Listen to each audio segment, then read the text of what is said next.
Yeah, there we go. We're live. We're live. Right. We got there in the end. Listen, StreamYard, man, you better start sending me back my money, man. What's going on here? You know what I mean? The service ain't free. But anyway, welcome back to Northside LDN. And today we've got special guest, Lee Gunner, the Familia. How you doing, bro? I'm good, man. Thank you for having me on. Appreciate it. It's a lovely and sunny day today. 32 degrees here at the moment. It's roasted, man. It's literally like summer's landed already. Is it? Well, you can that's already why I'm not imagine. doing any streams. I'm just uploading instead, just sitting on the patio, man, just topping my tan up. That's the lifestyle I need, man. That's the lifestyle I need. I got the Portugal shirt to try and bring some sun, you know, to encourage some sun, but it's all grey right now. You know what I mean? It is what it is. But listen, we're gonna get into Nonto, the Leeds star being linked to Arsenal. We've also got Odegaard. Apparently, contract is imminent. Just like Saka, contract imminent. Saliba, contract's imminent. We've heard this all before. Been in contract talks with Saka for like a year. So I take all this news with a pinch of salt. But we've got all that coming up. But before we get into all that news, what do you make of the Crystal Palace game, bro? First 25 minutes, I thought we were sloppy, man. Like, especially Saka, he kept giving the ball away. It was driving me nuts. And I was thinking, this is Sporting Lisbon all over again. Yeah, and then Martinelli did a madness. What a finish, man. What a goal. And after that, we battered them. Like, their goal was a bit disappointing. Like, poor defending on the corner. It just kind of hit Odegaard and then fell to their man and went in. But it was pure domination, man. It was a joy to watch. Same as Fulham. Like, after that first 25 minutes against Palace, absolutely brilliant, mate. And we deserved more than 4 goals. Like, we were all over them, man. Like, it could have been 5, 6, 7. So, yeah, it's going well, man. And the goal difference is getting closer to Man City's. We're only 2 behind. Obviously, they've got a game in hand, but we've got Leeds next. Hopefully, we can rack up some goals against them as well and get that goal difference pretty much level. No, 100%. I mean, I was watching the game. I didn't do a match reaction because, Latin relationships is not for everyone. And my girl was flipping out. I had to go out. I had to take her out. She was flipping out. I said, I got a live to do. I got a match reaction to do. She was flipping. Colombian girls, listen, it's not for the weak. That's all I'm gonna say. You know what I mean? So yeah, man, I watched the game. I felt Ben White handled Zaha quite well. I think he recovered quite well because in the first couple of minutes, because Zaha was cooking him, hit the post. You can see Ben White looked a bit rocky. But what I will give to Ben White is when he was actually giving options to Saka. He gave Saka an assist. He also gave Saka the ball to then cross it to Martinelli to score. And when we get this version of Ben White, then I have no issues with him being in the team. A lot of times, I think he's had a good season, but there has been times where he's been burnt for pace or he's in the wrong position at the wrong time, leaves a gap at the right back position, kind of a bit like Zinchenko. I know differently because Zinchenko goes to the middle, but sometimes he needs to, kind of work on who he's up against and know that, look, if this guy can blitz me for pace, let me give him a yard of space before I react because I haven't got the recovery pace. And I think he did well against Crystal Palace, to be fair. Going up against Zaha as well, I think he kept him quite silent. Man. Yeah, it's not easy. It's tricky. He always rocks up against us as well. But I think he's been brilliant at right back this season.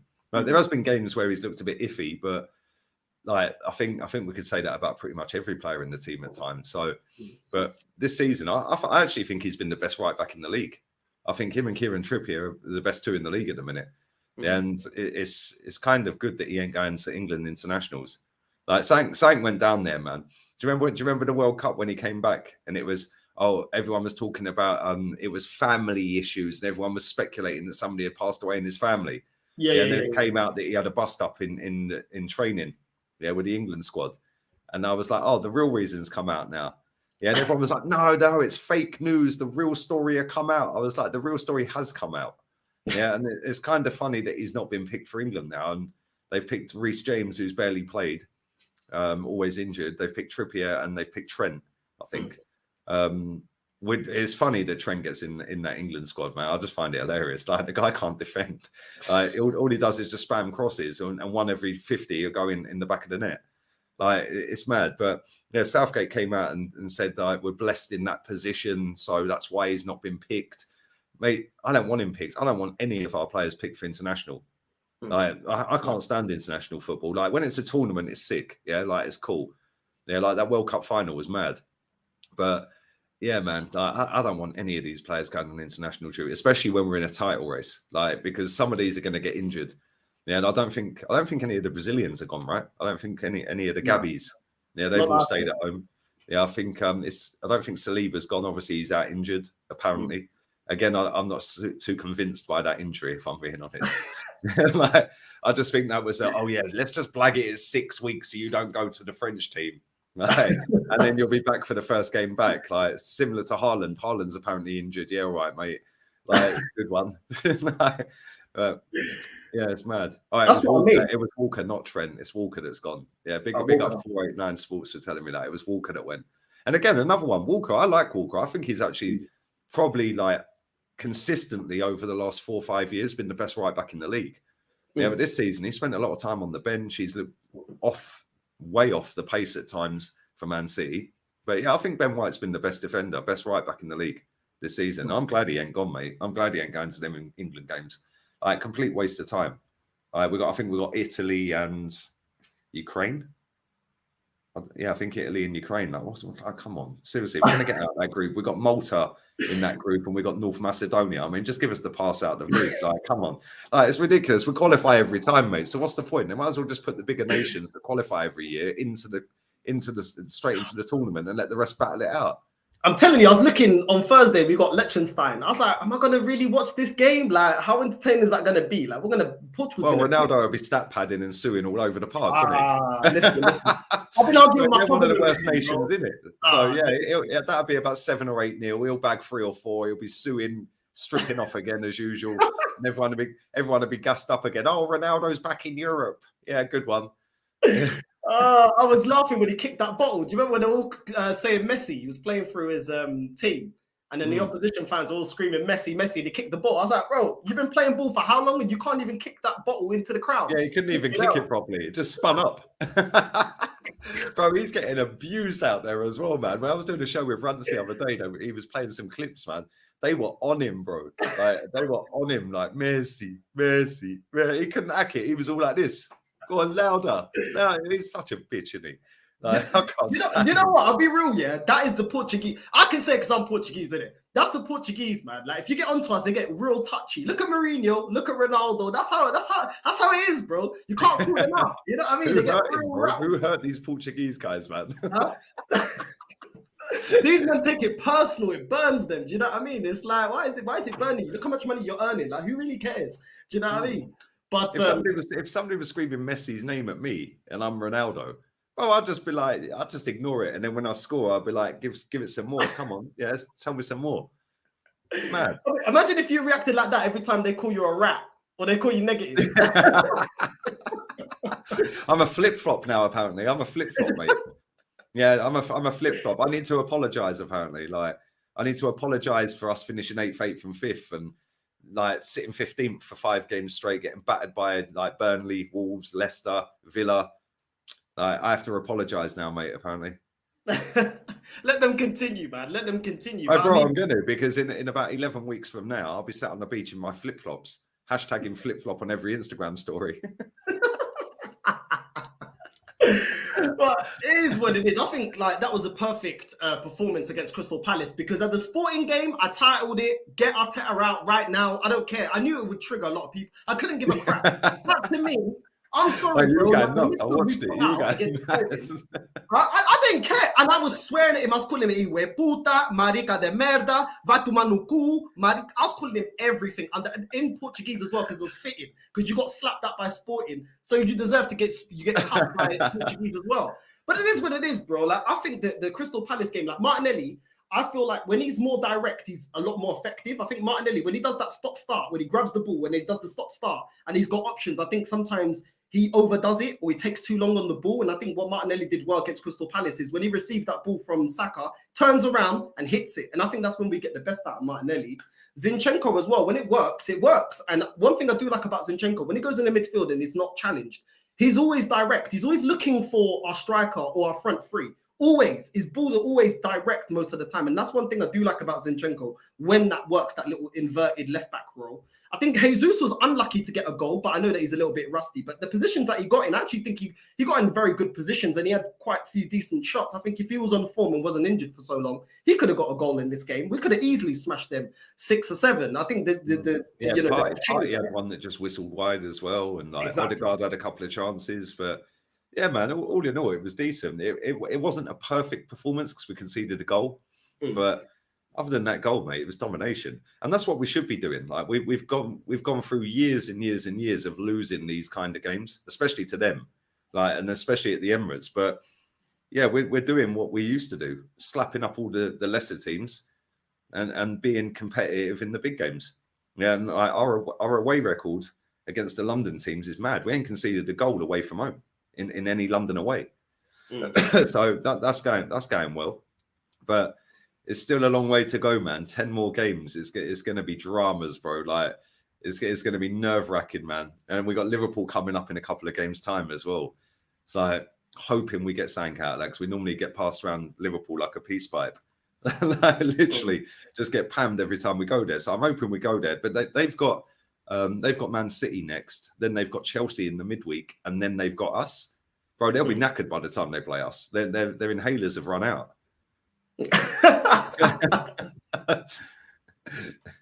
No, listen, for me, I think it's the smaller teams that we got to look out for, because those are the ones that are in relegation battles. Those are the ones that are fighting for, do you know what I mean? In the final bit of the season, for me, the teams I always look out for more are the ones that are trying to get safety, or the ones that are trying to get out of relegation spots. And it's still a bit tight down there. And those are the teams that you don't expect that are just going to come out there and just give it their all. They've got nothing to lose. It's like all for nothing right now before they get relegated. So those are the ones that I'm personally watching. And I think the bigger teams, I think we can handle them.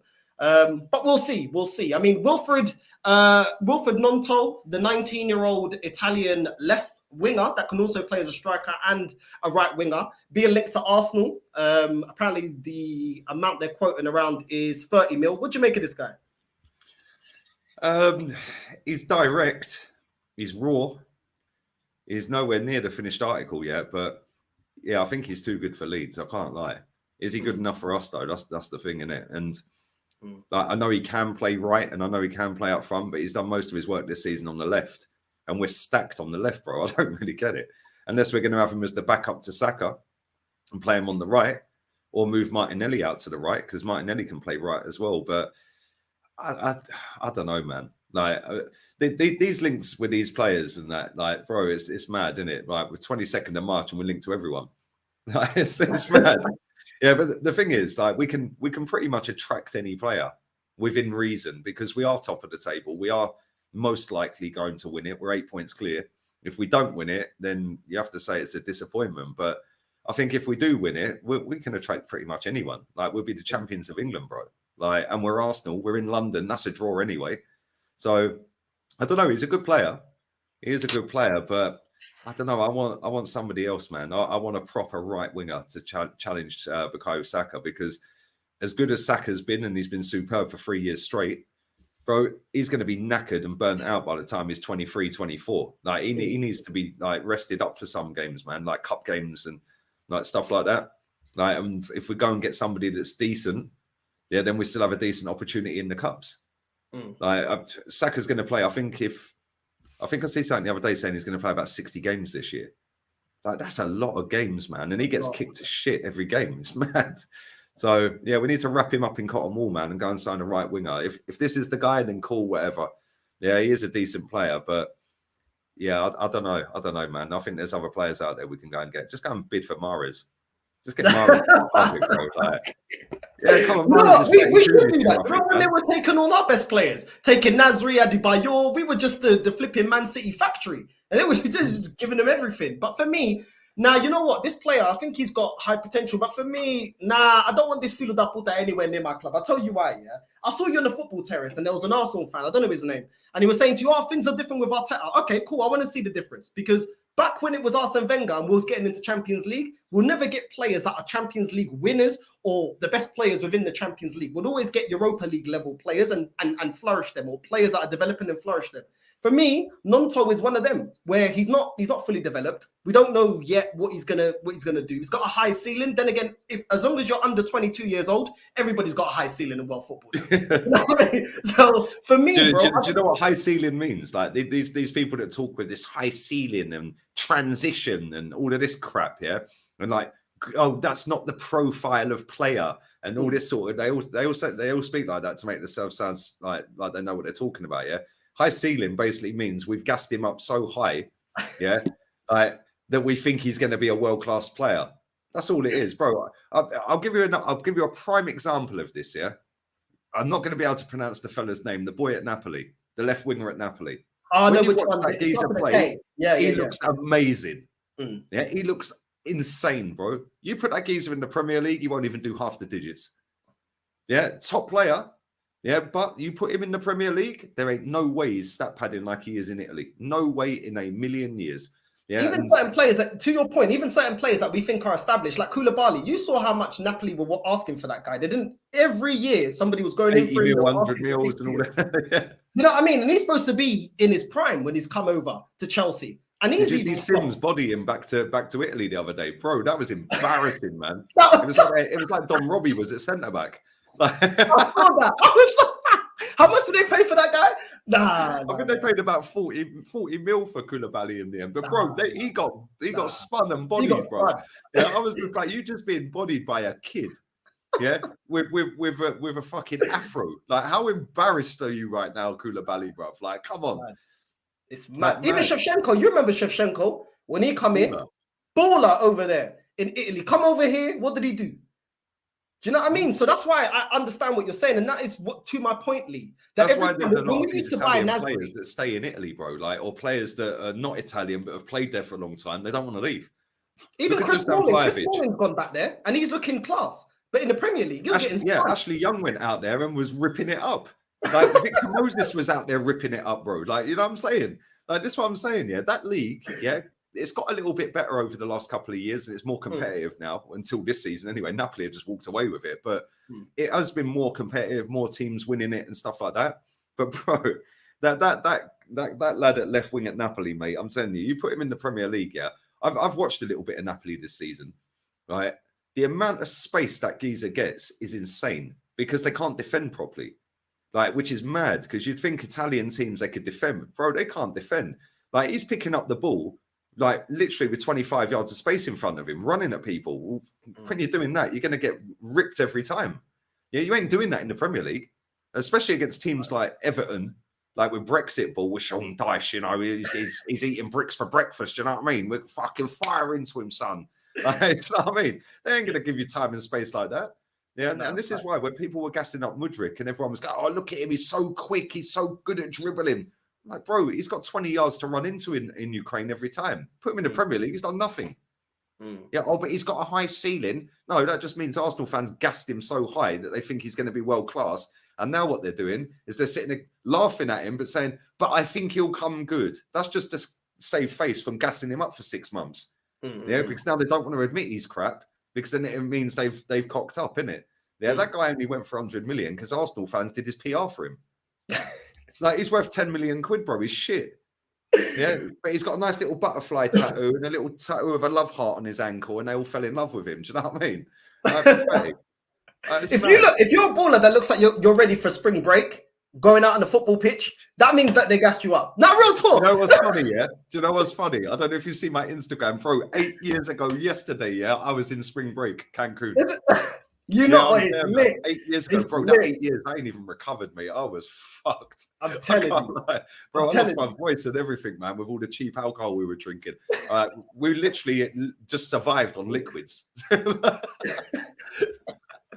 The thing is, when I got there in the airport, I haven't even seen the strip. I've just seen, obviously, when the boys are going there, we got to the airport, and I'm seeing certain guys coming out with their girlfriend. I'm thinking, this is going to be a long-ass holiday for you. Yeah, you don't go there with your missus, mate. That don't happen. Because even if you ain't doing anything, the fact that there's all these girls around, that's it. It's going to be arguments. You know what I mean? It's going to be Canadian ones to the one, mate. The American girls are up their own arse, mate. Yeah, but the Canadian girls, oh my days, bro. Do you know what's mad with the Canadians though? When we went, yeah, like there was 4 sisters, every single one of them 10 out of 10, all 4 of them, but they were there with their parents. Like, all the Canadian girls went with their parents. I thought that was weird. Yeah, and all the Americans, yeah, like, we just ripped them, no, bro. Like, my mate Jay is funny, man. He's the funniest guy I've ever met. Yeah, there was this guy in the lobby bar wearing a number 23 basketball shirt. Yeah, like, and American bloke, right? My mate Jay goes, "Hey, dude, there's only 123, and that's David fucking Beckham, man." Bro, I swear, the guy looked at him like he wanted to spark him clean out. Yeah.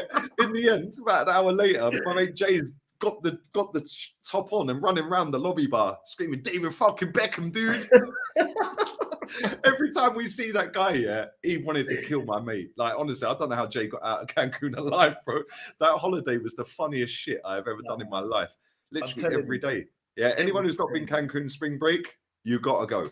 You gotta go. It is mad. You gotta go. It makes some people look like super like ghetto, innit? Do you know what I mean? If you get some money, you need a bit of money, but you get some money, you go down there. I'm telling you, my boy was at a beach party and it was a pool. He was so excited, he was so gassed. Yeah, we've been drinking every day that he dived head first, but the thing is, he didn't realize it was shallow and his head. Oh, the waterfalls, yeah, the little waterfalls. Bro, them lads I put on my Insta last night, yeah, the one with the glasses on, the one in the back of that speedboat they were in, he had a mankini on at a pool party. I thought, what was the name of the place, man? It's like the main hub. There was like 20 restaurants there and you had to pay to get in. Oh, what was the name of it? I can't remember. But he jumped off the second floor balcony straight into a waterfall in a mankini, bro. Yeah, they fucking security escorted him out. Like, it was mad. Yeah, that was pumping, man. But you know what? When we went, yeah, I looked the other week because Jay was on about going again. And I was like, Jay, I'm fucking 41 this year. Like, come on. Like, sugar daddy and that. Yeah, but when we went, we stayed at the Barcelo Hotel and it was 1,600 quid for 2 weeks, all inclusive. When I looked the other day, yeah, it was about 3.5 grand for the same time, like same 2 weeks. I was like, nah, man, how they put that up 2 grand in 8 years? Mental, mate. Absolutely insane. But yeah, anyone who's not been, you got to go, man. Yeah, I see 2 Chainz live there, man. That was sick. Like proper sick in the City Club, man. It was proper banging. It's lit. I can't even lie, man. That holiday, the way we were depressed in the airport on the way back, I swear. There's free alcohol on the way back, isn't it? Like, on the plane there, bro. When we went, yeah, there were so many stag do's and hen parties on British Airways on the way out there. Yeah, they run out of alcohol after about 3 hours of an 11-hour flight. Literally, everyone's just. Yeah, and then when we came back, yeah, we tucked up the trolley dolly. Yeah, she was an old girl. She was about 50 odd, yeah.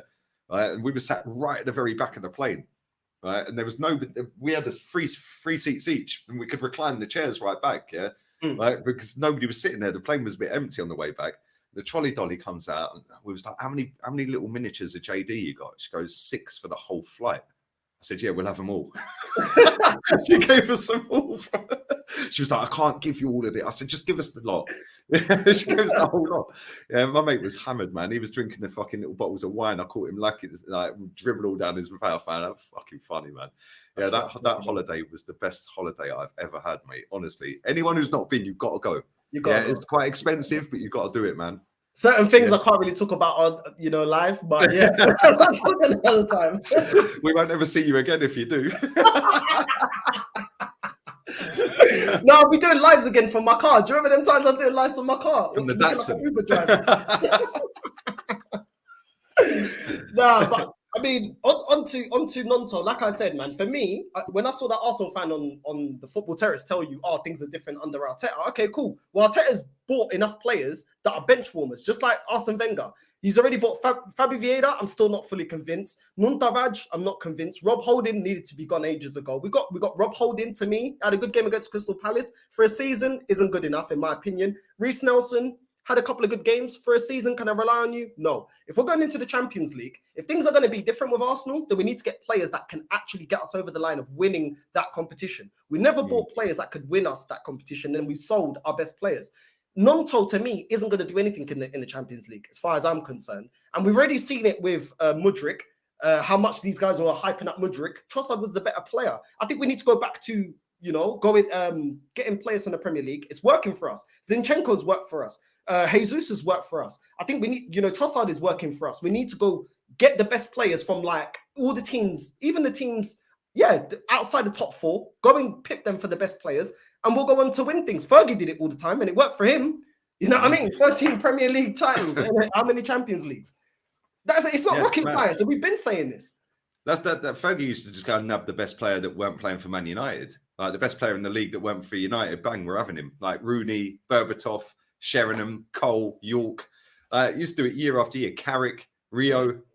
The list goes on, man. And that's why Michael Owen, Like, although Mukulayan was on the downward spiral. Yeah. He still scored against City, bro. He's still a Man U hero. but yeah, man, that's what we need to do. I think we need Premier League tried and tested. Ivan Toney's got to be on the list, mate. He has to be on the list. Get rid of Eddie and Ketia the other way. Do a swap. Do a swap plus cash. Yeah, go and get Ivan Toney. That's got to be done, man. Yeah, Well, go and get the right winger. João Felix. Go get João Felix. Because he's only on loan. I'll take him in a heartbeat all day long. All day long. Yeah, go and get him. Go and get Caicedo. Yeah, get him as well. I feel like we need a centre back. I'd go and get Anderson from Palace. I think he's quality. Yeah, and I think he'd be happy to kind of play second fiddle as well. And he's light years better than what we've got, like as backups. I think we need a right back. So we can get rid of Tomiyasu. I don't rate that guy, man. I've not rated him at all, ever. And he's always injured. It's mad. But yeah, I feel like we need like 6-7 players in the summer, man, because like there's a lot of players at this football club that need to go. Yeah, Eddie's one of them. I can't believe El Nenny's got a new deal. Like Rob Holding needs to go. Tierney might be going. I feel like Tomi has to go. Holding's got to go. Tina Turner's got to go. Like there's a lot of players that need to leave, man. A lot of players. Jorginho needs to go. Like we need midfielders. We need defender. 2 defenders, centre back and right back. 2 midfielders at least, and then we need a right winger and a striker and a goalkeeper. Because if we go into the Champions League and Ramsdale's injured, we're going in the Champions League with Turner in goal. Oh my days! Like, come on! Like, seriously, is that what we're at? Like that guy's got butter on his gloves, man. He can't catch anything. Like, mad. That's what I'm saying. Even to this comment, Gonzalo Ramos, instead, boys, he's the one. See, I'm going to have to disagree with you, bro, because this guy's scoring against Famalicão. If I put that name up on the screen, I bet you can't pronounce it. I bet you can't even spell it. That is what he's going up against in the Portuguese league, bro. So this guy's only, literally, this is his only good season. Yeah, that he's having this World Cup hat-trick hype. That's what it is. Just because you go and doing all of this, nah, bro. Like, there's levels to this. No, I think people need to learn from Darwin Núñez, bro. Like he was ripping up 36 in 36, wasn't it? Like, exactly. Come to the Premier League, I think he's got 8 goals. I think Eddie's got about the same. This is PR, boys. I'm telling you right now, yeah. Like the ballers that are in Benfica, I'll tell you, he's a baller. You see Nonto? I remember when Lee asked me, is Nonto a baller? I'm like, nah, bro, he's not really that rated. Like, I don't really. Bro, they were buzzing to get rid of him.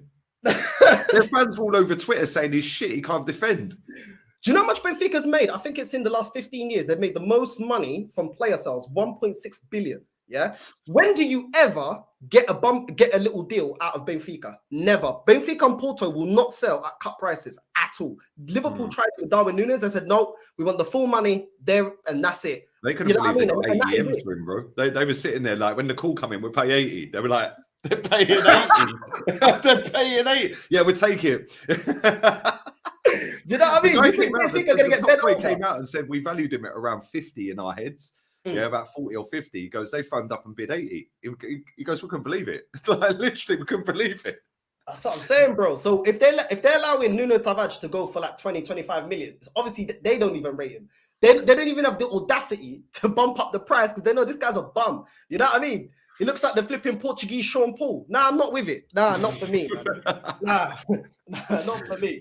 You know what I mean? But moving on, we've got Tomiyasu. It's been said that Tomiyasu's out for the rest of the season. What do you make of this, bro? It is the history of the Tomiyasu. Yeah, spun last season against St. Maximin, ended up getting subbed at halftime. Spun against Wilfried Zaha the other day, subbed. Last season, injured because he was subbed. So spun against Wilfried Zaha, spun against St. Maximin, ended up injured one of them, subbed off at halftime in the other, and then got spun, twisted up in the Sporting game, and now he's done his knee. Had to have surgery on it. Yeah, bro, the guy ain't good. Like, but everyone just jumps on the hype. Oh, he wins headers. Well, I expect him to. He's 6'3". Like, he's playing right back or left back. I expect him to win headers against a dwarf left winger. Like, let's be real with it. Like, most left wingers are small. Yeah, they're not 6'3", are they? So I expect him to win headers, bro. Nah, not for me. I've never rated him. The hype is just a joke. And this is a guy that was out for 4 months with a calf strain. Like, what's his calves made of? Like grass. Like, it's just ridiculous or weak or something. Like, yeah, it's pathetic, man. Go and buy a proper right back, bin him off. Do you know what? But this is negative. Man said so negative, bro. If you think negative is telling the truth is negative, yeah, then you probably wear a face nappy every day and have had the needles, mate. Yeah, you're probably going to get that notification come through on your phone on the 23rd of April, and you're going to reply, otherwise your phone will be shut down. Do you know what I mean? Get in the bin, mate. Yeah, get in the bin. Yeah, Tom. If you think Tomiyasu is a good defender, mate, you ain't seen good defenders. I've seen them all, and I've seen most of them play for my football club. Yeah. When your best attribute is not defensive, there's a problem. If people are going to sit there and mock Trent, yeah, then what we're saying about players like Zinchenko, and listen, I don't think Zinchenko is a bad player. He's a midfielder. Tomiyasu, I don't even know what his strongest attribute is. You know, Nonto is another one. His best attribute is running down the flipping wing, like he's running for Lisbon, like he's running for EasyJet to go back to Lisbon. That's his best attribute. And when you're a defender, for me, any position that you are, as a striker, I rate you first on goals because that is your bread and butter. Everything else is secondary, in my opinion. It's nice that you can do everything else, but your position requires you to defend. How good are you as a defender? And Tomiyasu, for me, he's not that fast. Defensively, he gets spun. He's not positionally, I think he's poor as well. I don't really rate this guy, but you already know, Lee, yeah? Eddie Nketiah got a new contract off of a couple of performances. All of a sudden, he's a saviour. It's the same thing that we've seen from Rob Holding. Rob Holding now has had a good game against Crystal Palace. I've seen the apology forms doing the rounds and all of that. Most easily pleased fans in world sport, mate. And if we win the title, which I think we will, they won't want to go again next season. We could go the next 19 years without a title, but Arteta won a title. It's fine. Like that's why we've gone 19 years without winning a title. The longest run in our history, by the way. Yeah, and it's mad. Like it's crazy. Yeah, this guy who said we're negative said Tommy's okay, but more importantly, Arteta rates him. Mate, Arteta rated Willian as well.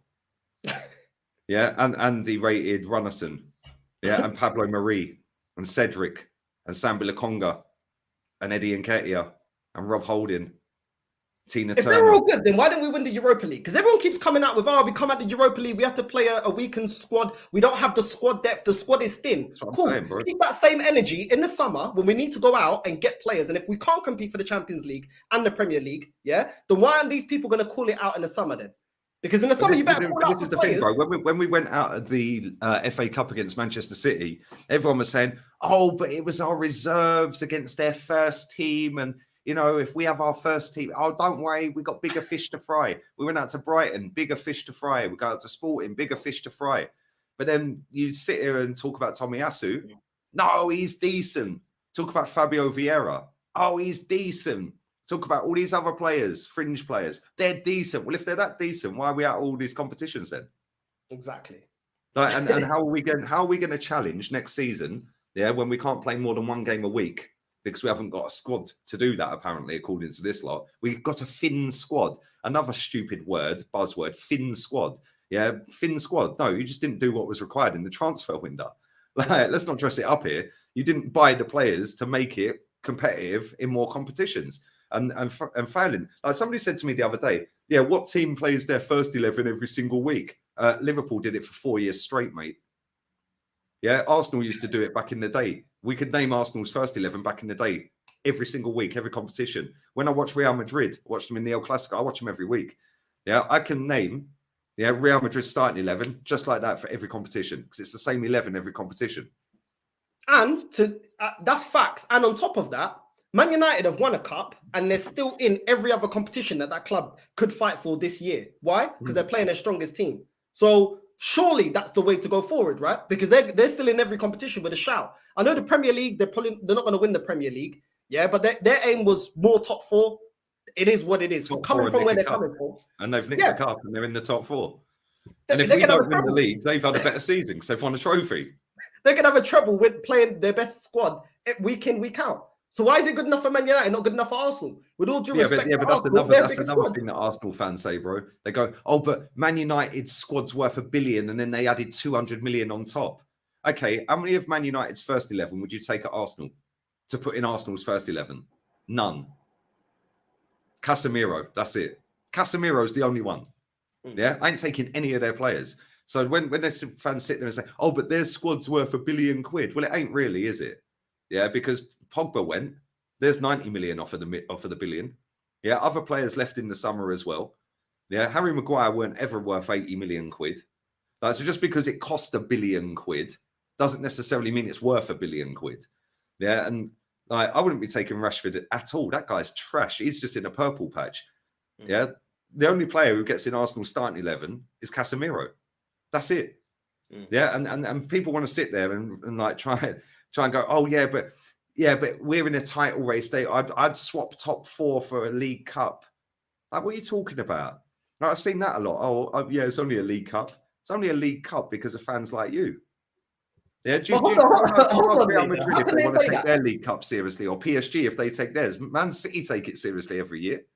Like, and I think a lot of people are forgetting as well. Man City is still on for a treble, bro. Yeah, like, nobody's really realising this. They're in the Champions League quarters and they're going to slap Bayern up. They're in the FA Cup semi against Sheffield United and they're still in a title race. That's gone way under the radar, bro. They're in a treble race. Yeah, we could end up genuinely with the same season as Tottenham, top 4. That's it. And that's how fine the margins are. So when people want to talk about thin squad, it's only a thin squad because we went out and wasted 51 million on Sambi Lokonga and Fabio Vieira. That 51 million could have bought James Maddison. Yeah, that could have bought another centre back. It could have bought Ivan Toney. It could have bought a winger.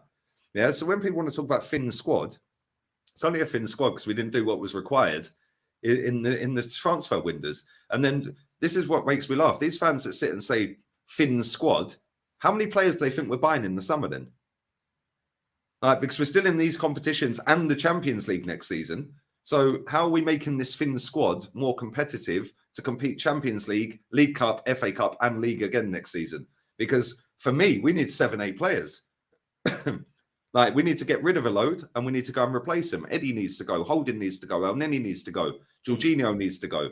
You know, like, there's players that are not good enough. Tomi needs to go. The goalkeeper needs to go. Like, we need to replace all of them. Plus, we need another midfielder on top of that anyway. Like, for me, nah, man. Like, people want to talk about, like, thin squad. Nah, man. Well, if we got a thin squad, and that'll be the excuse if we get battered in the Champions League next season and knock out in the group stage. Can you imagine we get knocked out in the group stage and end up back in Europa?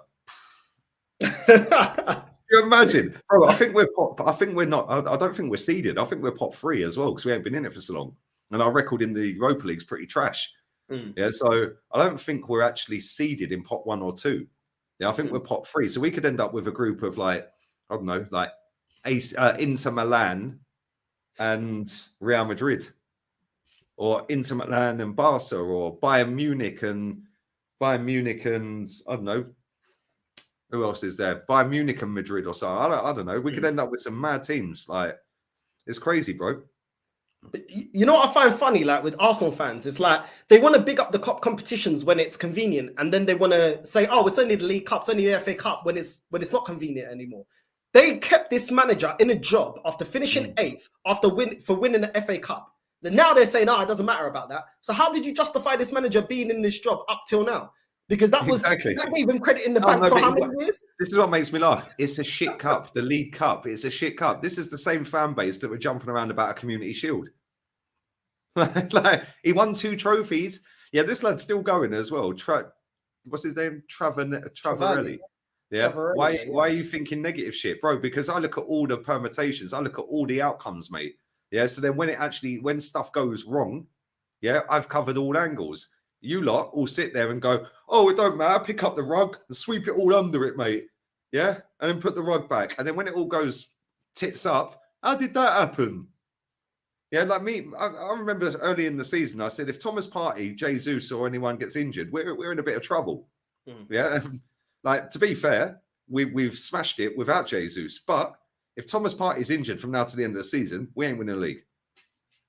Yeah, we are not winning the league without Thomas Partey in that team from now to the end of the season. We might not even win it with Saliba not in the team.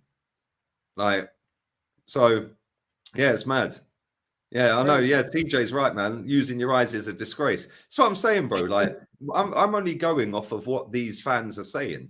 Yeah, we have a thin squad. Well, how are we going to compete in the Champions League then? How many players would make it thick? How many players would make that squad thick? Yeah, Why and did what you give players? January transfer window a 10 out of 10 if the squad's still thin? Surely it's Bro, not. they were giving the summer window, the January window. Like we won the January window. Like, good one. Yeah, it's a thin squad that can't play 2 games a week. Okay. Yeah, well, maybe we should just write to the FA and to UEFA and pull out of all competitions next season and just go for the league again. Like, it's not like we've done nearly 500 million quid on 21 players under this manager, is it? And we still can't compete 2 games a week. Like, it makes me laugh. Yeah, and the thing that pisses me off, yeah, is when have Arsenal been in the luxury of picking and choosing what competitions they want to win? Like, just go for everything. Like, we've done this before where we've put all our eggs in one basket and then ended up with nothing. Like, if we end up winning the league, fantastic, cool. But if we don't, and Tottenham finished top 4, we've had the same season. The only difference is we were gassed for 9 months out of 10 of it. Yeah, Tottenham have been fuming for 9-10 months out of 10, like, but we still ended up qualifying for Champions League. If we don't win the league this season, it'll be mad disappointing, bro. Yeah, mad disappointing. Yeah, and like I've seen that Cecil guy. Yeah. Oh, thanks, Edu. Thanks for the January. Oh, thanks for Trossard, Edu. What? You should be sitting there saying, why didn't you sign anyone last January, mate? 6 players out, none in. We could have been Champions League this season. Oh, thanks, Edu. What's the matter with these people? These people's standards are on the floor, mate, and it winds me up. Throwing away cup competitions is a disgrace. And do you know what? When you see these other teams, Portuguese teams, German teams, Spanish teams, they know they're not going to win the league. Yeah, they know they're not going to compete for anything. And that's why I get the ump when our clubs in England start throwing away these European trophies. Yeah, why is it Spanish teams always get to the final? Yeah, Sevilla, they know they're never going to win the league. So they go, do you know what? We'll have a go in the Champions League or we'll have a go in the Europa League. Yeah, Frankfurt do it. They won it last year. You know, Portuguese teams are still there. Benfica are still there. Sporting Lisbon are still there because they know we're going to have a go. We want to win something in Europe. Yeah, our European record's a disgrace. And our fans are just sitting there going, no, it don't matter. Martin Keown sitting on BT Sport. Oh, it's a blessing in disguise. You absolute scumbag. Yeah, he was in the squad last time we won in Europe. 29 years ago. Last time we won in Europe and he was in the team. It's a shambles, bro. It is what it is, bro. Let them get on with it. Let them get on with it. Our negative standards has got the whole fan base twerking and the happiest we've ever seen it. Competing for a league title. It is what it is, bro. Yeah, it's not like we've been screaming for this for years, is it? Do you know what I mean? Yeah, look how happy they are. They should all be thanking us, really. They should. You're negative. No, not really. We said we want a title race and we'll be fine. And we're fine, bro. We've been giving props to the team all season. Yeah. Look how happy everyone is that we're in a title race. You should be thanking us. We've been calling for this the longest. It is what it is. Odegaard looks like his contract. He's going to get a contract till 2030, a 7-year deal. What do you make of this? Odegaard signing a new contract, bro? I'm kind of cool with it. I can't lie. When he came in, bro, he was shocking last season. I don't know what everyone was getting hyped for. I can't lie. Yeah, our biggest games, he disappeared every week. Like the biggest games, the big games away, the big games at home disappeared. Yeah, when the chips were down, Newcastle away, where was he? Tottenham away, where was he? Yeah, and this season, I don't know what's happened to him. He must watch my streams because I told him to shoot more, and now he's had the best season he's ever had. Scored 10 goals, 7 assists, best season ever. So yeah, man, it's I'm kind of cool with it. I'm not sure about 7 years though.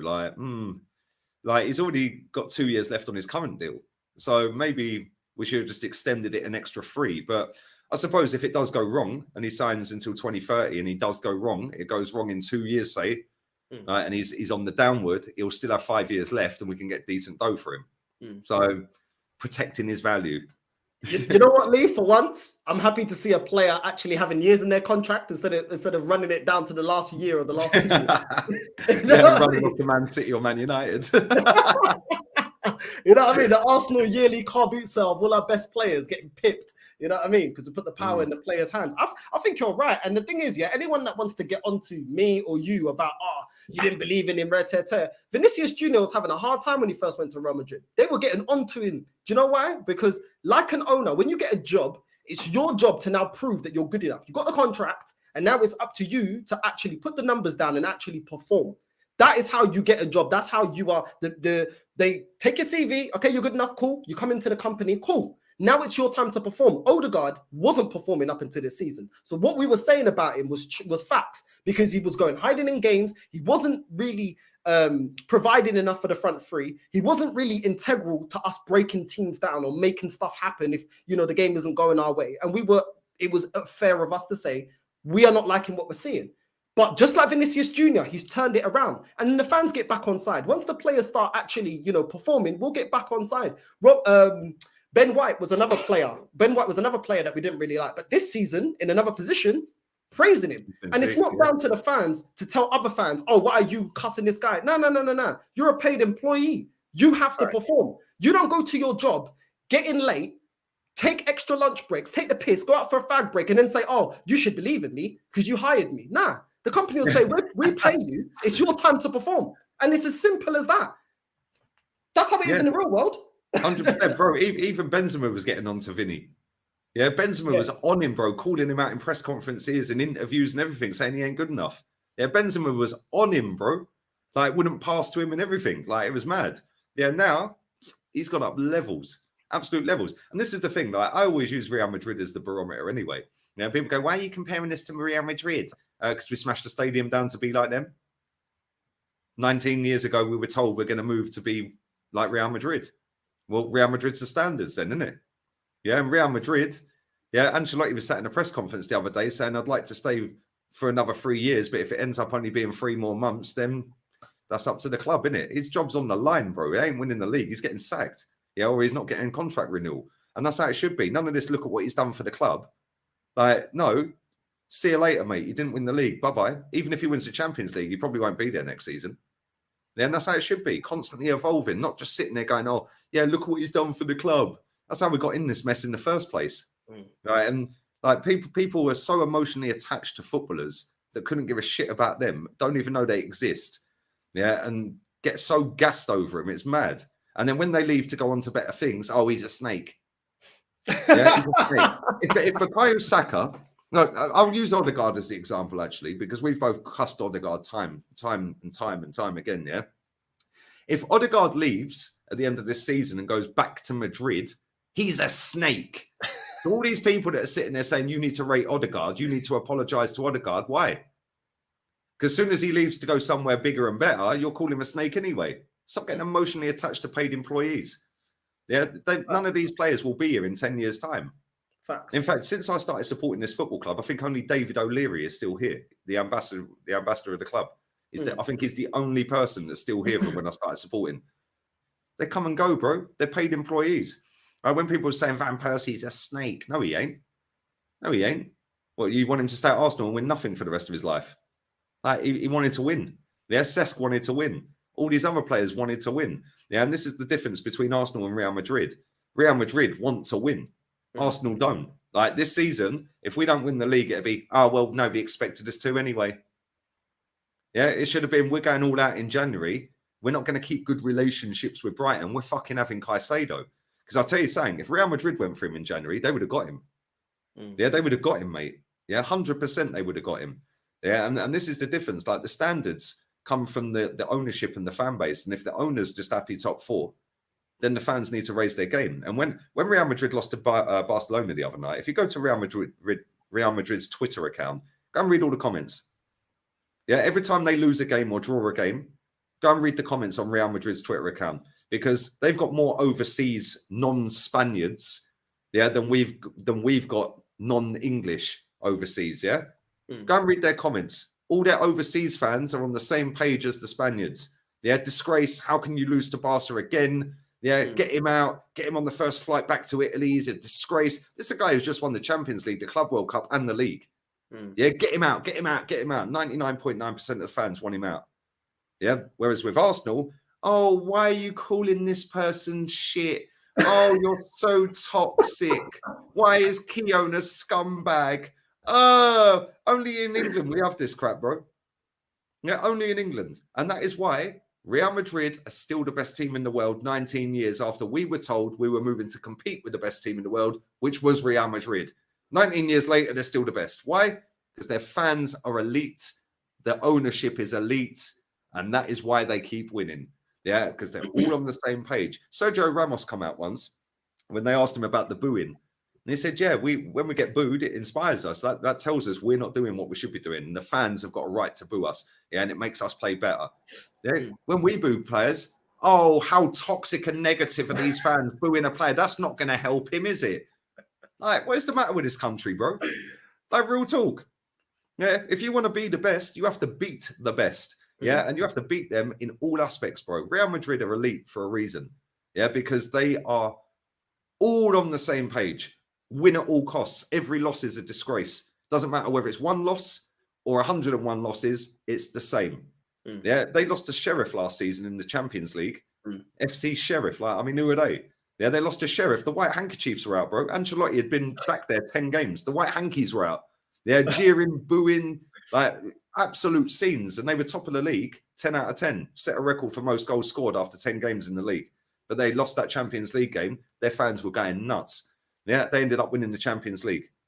And this season, they're second. Not good enough. Their fans are on his neck already. All season.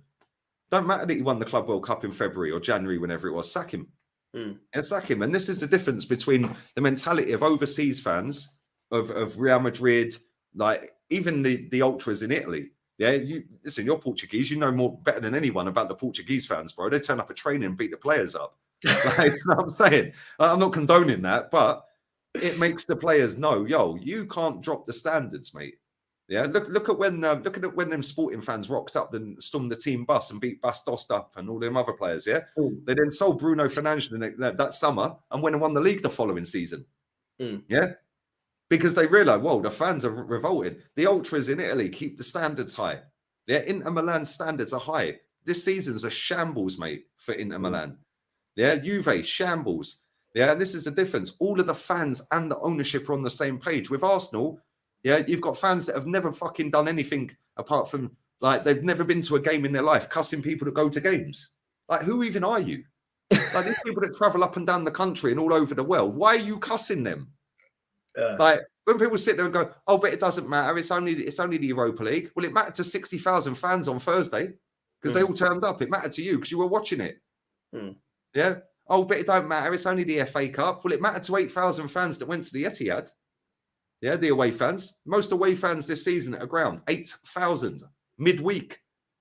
Yeah, like, that's what I'm saying, bro. Like, our fans are mad, mate. I can't lie. Our online fans are a fucking shambles. Nah, it's a fact. It's a fact, bro. It's a fact. Northside, your thoughts on Ozil retirement? I couldn't care less. I thought he retired on the 2nd of September 2013. I can't lie. Like, the day he signed for Arsenal, I thought he retired. you know what? He was crap, bro. Like, the amount of hype that guy got from all the little Ozil teens. Oh, if you don't know what Ozil does, you don't know football. Shut up, mate. You probably all went to fucking Turkey when he went as well. Like, do you know what I mean? Like, absolute scumbags. Mate, don't even get me started on that guy. I can't stand him. He is the biggest thief. The biggest thief in football, bro. Yeah, that guy nicked 153 million out of this football club. Do you know that? Yeah, with the wages, the image rights, the bonuses, and the transfer fee, he cost Arsenal 153 million. Yeah, did we get a return on our investment? No, after probably the first 2 seasons, it was a decline. Yeah, but he does a no look, a bounced shot, and everyone jizzes their knickers. No look pass. Yeah. Oh, but he got an assist. Yeah, get in the bin, man. About assist. And you know what Ozil represents as well? In what, 25 years? He represents everything wrong with modern football, mate. That's what he represents. I can't stand him. PR. Yeah, the guy's talking about global warming and flying around in a fucking jet. Like, come on, he's driving around in a fucking G-Wagon, bro. Yeah, and he's talking about global warming. He put that out on his Twitter page about global warming with a glacier or something melting. Then he was like, oh, this was this year and this was... And then he's getting on a private jet. Like, get in the bin. Scumbag. Yeah, oh, but he does so much for charity. Yeah, he has to. He's Muslim. Yeah, and he's in the top earners. Yeah, I think under the 5 pillars of Islam, you have to donate to charity. Like, if you're a certain earner, you have to donate to charity. Oh, but he does so much charity work. Yeah, and I'll tell you what, he lets every single person know he's done it as well. There you go. Mad. Can't stand him, mate. Nah, there you go. For me, I just feel like, you know, because I saw you in the football terrace again, and one of the Arsenal fans was saying something like, oh, when we get Champions League, we'll be able to get better players. And I'm thinking, arguably the only world-class player we've ever bought that was, when we bought him, he was a world-class player, was Ozil in all that time. And then you're talking about what? So you think now that we're going to go and buy world-class players? Look at the players that are coming into this squad under Arteta. Unless he's getting little deals like Jesus and Zinchenko, the rest of them, majority of them ain't that great. Fabi Vieira, Nuntavaj, you know, Tomiyasu, all these players. But we don't buy world-class players, we make them. I see that one doing the rounds the other day. I was like, get in the bin, man. Like, at the end of the day, Man United went and bought Casemiro, bro. 60 mil. Do you know how good a deal that is? 60 mil. Bro, when can Arsenal go to Real Madrid and say, right, we're having him? Like, we did it with Ozil, but that's because they wanted him out. And that's a funny story. Do you know the story behind that? Ancelotti was the manager, yeah? Right? He walked in and it was a choice of Di Maria leaves or Ozil leaves. Yeah, and it was who does worse in training leaves. Yeah, so they had a week in training, and whoever was not performing in training leaves. So he got rid of Ozil. Yeah, got rid of Ozil, bro. Absolute Don Carlo. Love him. Yeah, got rid of him, bro. Yeah. Isn't it funny that he died? Jose Mourinho said he was spineless, didn't he? He said he was just a little girl. He was spineless. Like, I love it. Yeah. But the funny thing is, he's probably the only manager that actually got a tune out of him, Jose. Yeah, and it's mad because he used to sub him after 60 minutes every week. And then we play him 90 minutes in a harder league. It made no sense to me. That was a record-breaking Real Madrid team, innit? Yeah, man. Yeah, it was, yeah. But that, you know what, with Ozil, what's funny, he died just like Ronaldo. He was still believing his hype, thinking he died in the Turkish league. Just like Ronaldo's dying over there in the Saudi league or whatever it's called. You know what I mean? Like, some of these players need to be brought back down to earth. But Florian Balogun has been talking to Henry and he had a chat with Henry, and in an interview he said that Henry's told him that he's got a chance at Arsenal and he has to take it by the scruff of the neck. And I think Henry's spot on. For me, I'd get rid of Eddie Nketiah this summer, and I would have Balogun as our number 3 because I think Balogun got a higher ceiling. I think they're very similar. I think both players build-up play is not that great. From what I've seen, the highlights of Balogun, he's a fox in the box. You give him the ball in the box like Aubameyang, he knows the back of the goal, but his overall play isn't that great. But I just think he's got a higher ceiling. For me, Eddie Nketiah, this is the level of Eddie Nketiah. I'd get rid of him and put Balogun as our third choice striker, and then go get another striker like Ivan Toney, João Felix, somebody like that. Or even if you want a curveball, Mitrovic, that offers us something different when we can't break teams down and you can just cross balls into the box and get Mitrovic in the end of it. But that's what I would do, bro. I'd have him as a third choice Balogun. Would you make a Balogun? Yeah, man. Yeah, he's ripping it up in the Farmers League. It's only a Farmers League until an Arsenal player starts scoring there, and then it's a great league, isn't it? Oh, look at what he's doing in France. What, the same France you said to Farmers League? Okay, mate. This lot of mad confused. I can't lie. They're so inverted. It's mad. But yeah, I agree with you. I think he's quality. Yeah, and it's funny because I put a tweet out a couple of years ago saying give him 100 grand a week. Yeah, this is when he was like, I'm in an R over a new contract 2 years ago.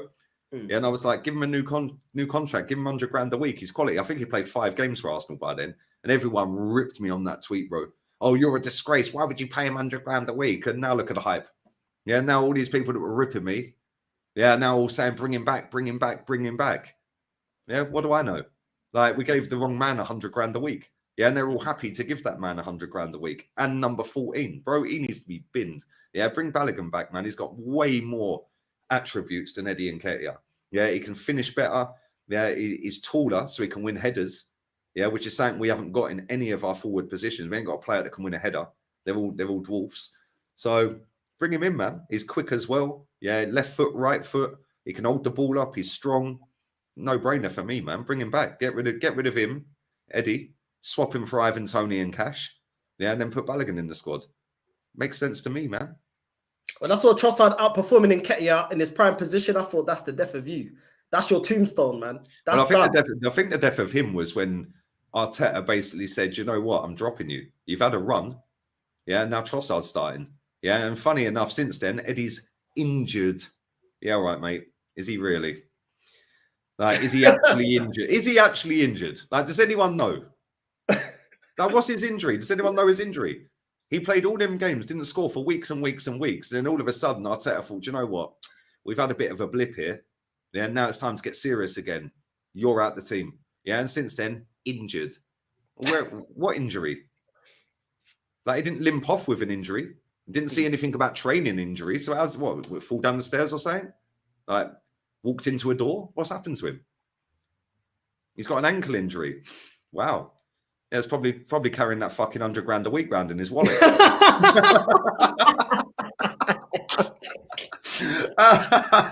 the safe open. Get the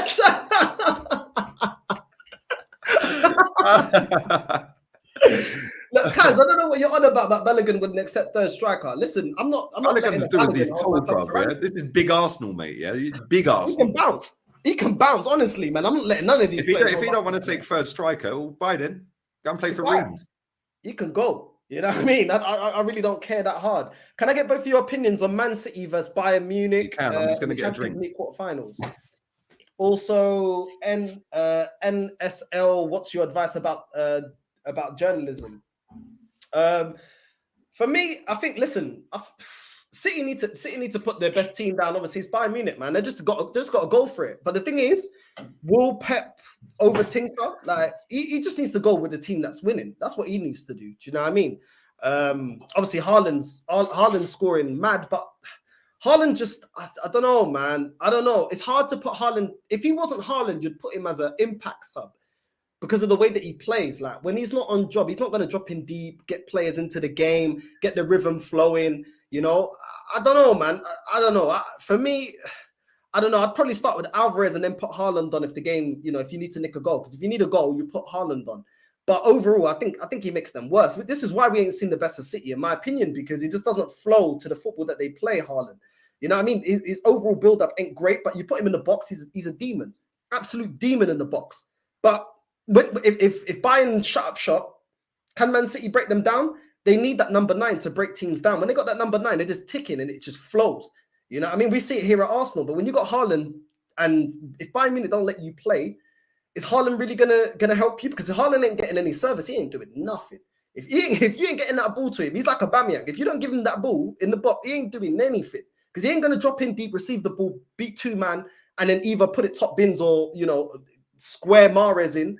So if you're going to play Haaland, then they have to make sure that they're going to bring the game to Bayern Munich and control that midfield. Because if you ain't controlling that midfield, there's no point in having Haaland. You might as well put Rico Lewis as a centre forward. Because with no service, he ain't doing anything. What do you think, bro? I think City will batter him. You reckon? Genuinely, I think they'll batter him, mate. Yeah, Bayern lost to Leverkusen the other day. Not even top of the league anymore. Another one, the hipsters manager. Oh, Nagelsmann, shut up, you freaks. You don't even watch the Bundesliga. Right, do you know what I mean? Just sounds good, though, doesn't it? He's got a sexy name and he's 30-odd years old. Oh, young manager Nagelsmann. Yeah, well done, mate. Yeah, he's actively made Bayern Munich worse. Like, do you know what I'm saying? Like, come on, man. Hansi Flick literally won him the treble and said, see you later before I get sacked. I'm leaving. Because ultimately, you're getting sacked at Bayern, bro. Yeah, I looked at this the other day with Flewers, yeah, a couple of weeks ago.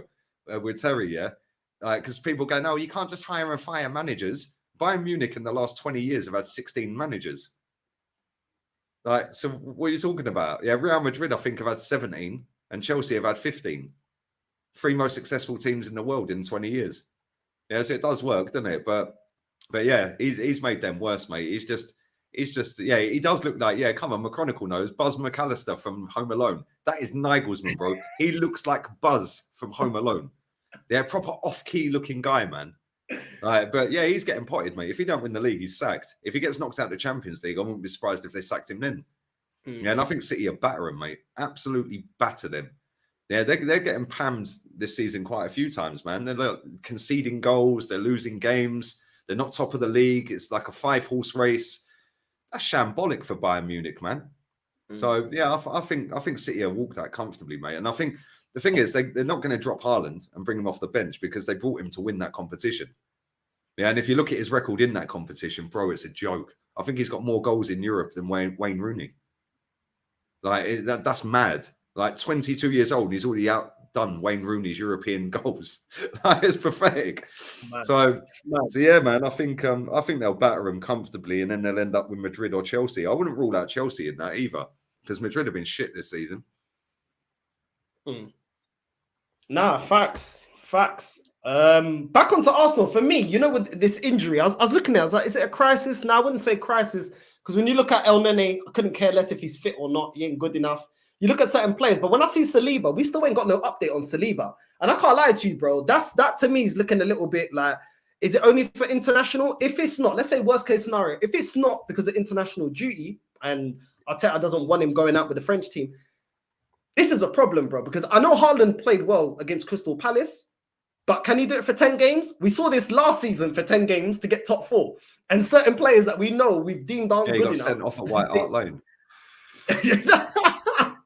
You know what I'm saying? So when I'm looking at it, I'm thinking, Eddie Nketiah, who cares?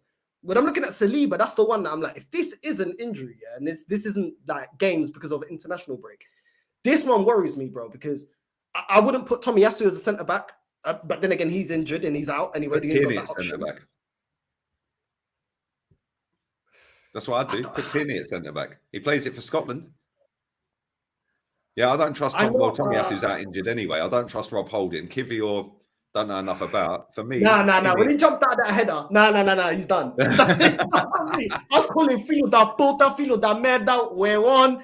Yeah, marica, I was calling everything under that pusser to jump out of a header like that. Yeah, now I'm done. Even Rob Holding, yeah, with his square head, yeah, looking like Chucky from Rugrats. Even he puts his head for a flipping header. Like, no. So he's no way. The thing is, Dolly, yeah, I know you can put Tierney, bro, yeah, but I want Tierney as a left back because it looks good against Crystal Palace, but Zinchenko playing as a left back against Liverpool, we're getting opened up. If he allows that gateway on the left hand side and drift in the middle, we're gonna lose the game from the left hand side. So I want Tierney there because Tierney, I just feel a lot more comfortable with our defensive setup. When Zinchenko's there, bro, it's a long day at the office unless you're against a Crystal Palace and teams like that. But against the big boys, this is the thing, yeah. But then all these little hipsters. Yeah, they're all fucking cheering for Napoli to win the Champions League. That ain't happening, by the way. I can tell you right now, Napoli ain't winning the Champions League. Yeah, the same as Nagelsmann ain't gonna win the league. Just ain't happening. All these little hipsters managers. It's like Leipzig the other day when they got banged 7. Yeah, the hipster centre back was in the fucking bin, wasn't he? Guardiol. Yeah, Vardial, whatever his name is, hipster centre back in the bin. Yeah, Marco Rose in the bin. Yeah, all these little fucking hipsters, bro. They ain't got a clue. They don't even watch these leagues. Yeah, and they're like. But this is the thing, yeah. Like people sit there and talk about Zinchenko like he's the fucking second coming of Ashley Cole. It's like, oh, but he inverts. He inverts. No, you're inverted, mate. You're inverted. Yeah, like he inverts. What's his job? His job's to defend. Can he defend? No. Yeah, great. Works at times, fantastic, but at other times leaves us massively open. Yeah, for me, I'd play him in midfield. Yeah, and then play Tierney at left back. You can then rest Xhaka. Yeah, you can take Partey off with 20 minutes to go and put him in midfield and bring Tierney on. Yeah, and like for me, it's mad. Like Zinchenko before he came to the Premier League was playing as number 10. Yeah, and then Pep played him left back. And now it's look at him, he inverts. And what? Can you defend? No. Look at this guy. Bro, he's everywhere but left back. And do you know what's mad? Do you know what's mad, right? In that game, what game was it? Was it Bournemouth? When Trossard got injured? Was it Bournemouth? I think it was Bournemouth when Trossard got injured. Yeah. He was legging it back, sprinting all the way back, yeah, to get in on that 2v1, right, that they ended up missing, yeah, because Zinchenko was playing on fucking right wing. He was on the right wing, and he had to sprint back, and then he pulled a muscle. Luckily, he was back for the next game. Yeah, and this is the thing. Against bigger teams, we can't be going to Etihad or Anfield playing him at inverted left back, mate. No chance. No chance. Go with... And this is what makes me laugh, right? And I'm going to use Real Madrid again. Real Madrid do not play any inverted players. Yeah, like Nacho at left back is not an inverted left back. He is a left back that can defend and can attack. Yeah. Danny Carvajal is not an inverted right back. He is a right back that can defend and attack. They're the best team in the world. None of this inverted crap. Yeah, all of this inverted, it's all like hipster shit. Like, it's pathetic. Yeah, all of this passing out from the back. Like, get in the bin, man. Passing out from the back. Like, fucking, what's that all about? Like, so, like, you know what? Do you know what, though? Like, the inverted thing for me, yeah, it's not even an excuse for him not to defend, because when you got the overlapping fullback, you're further up the pitch. Sometimes you're almost touching their goalkeeper.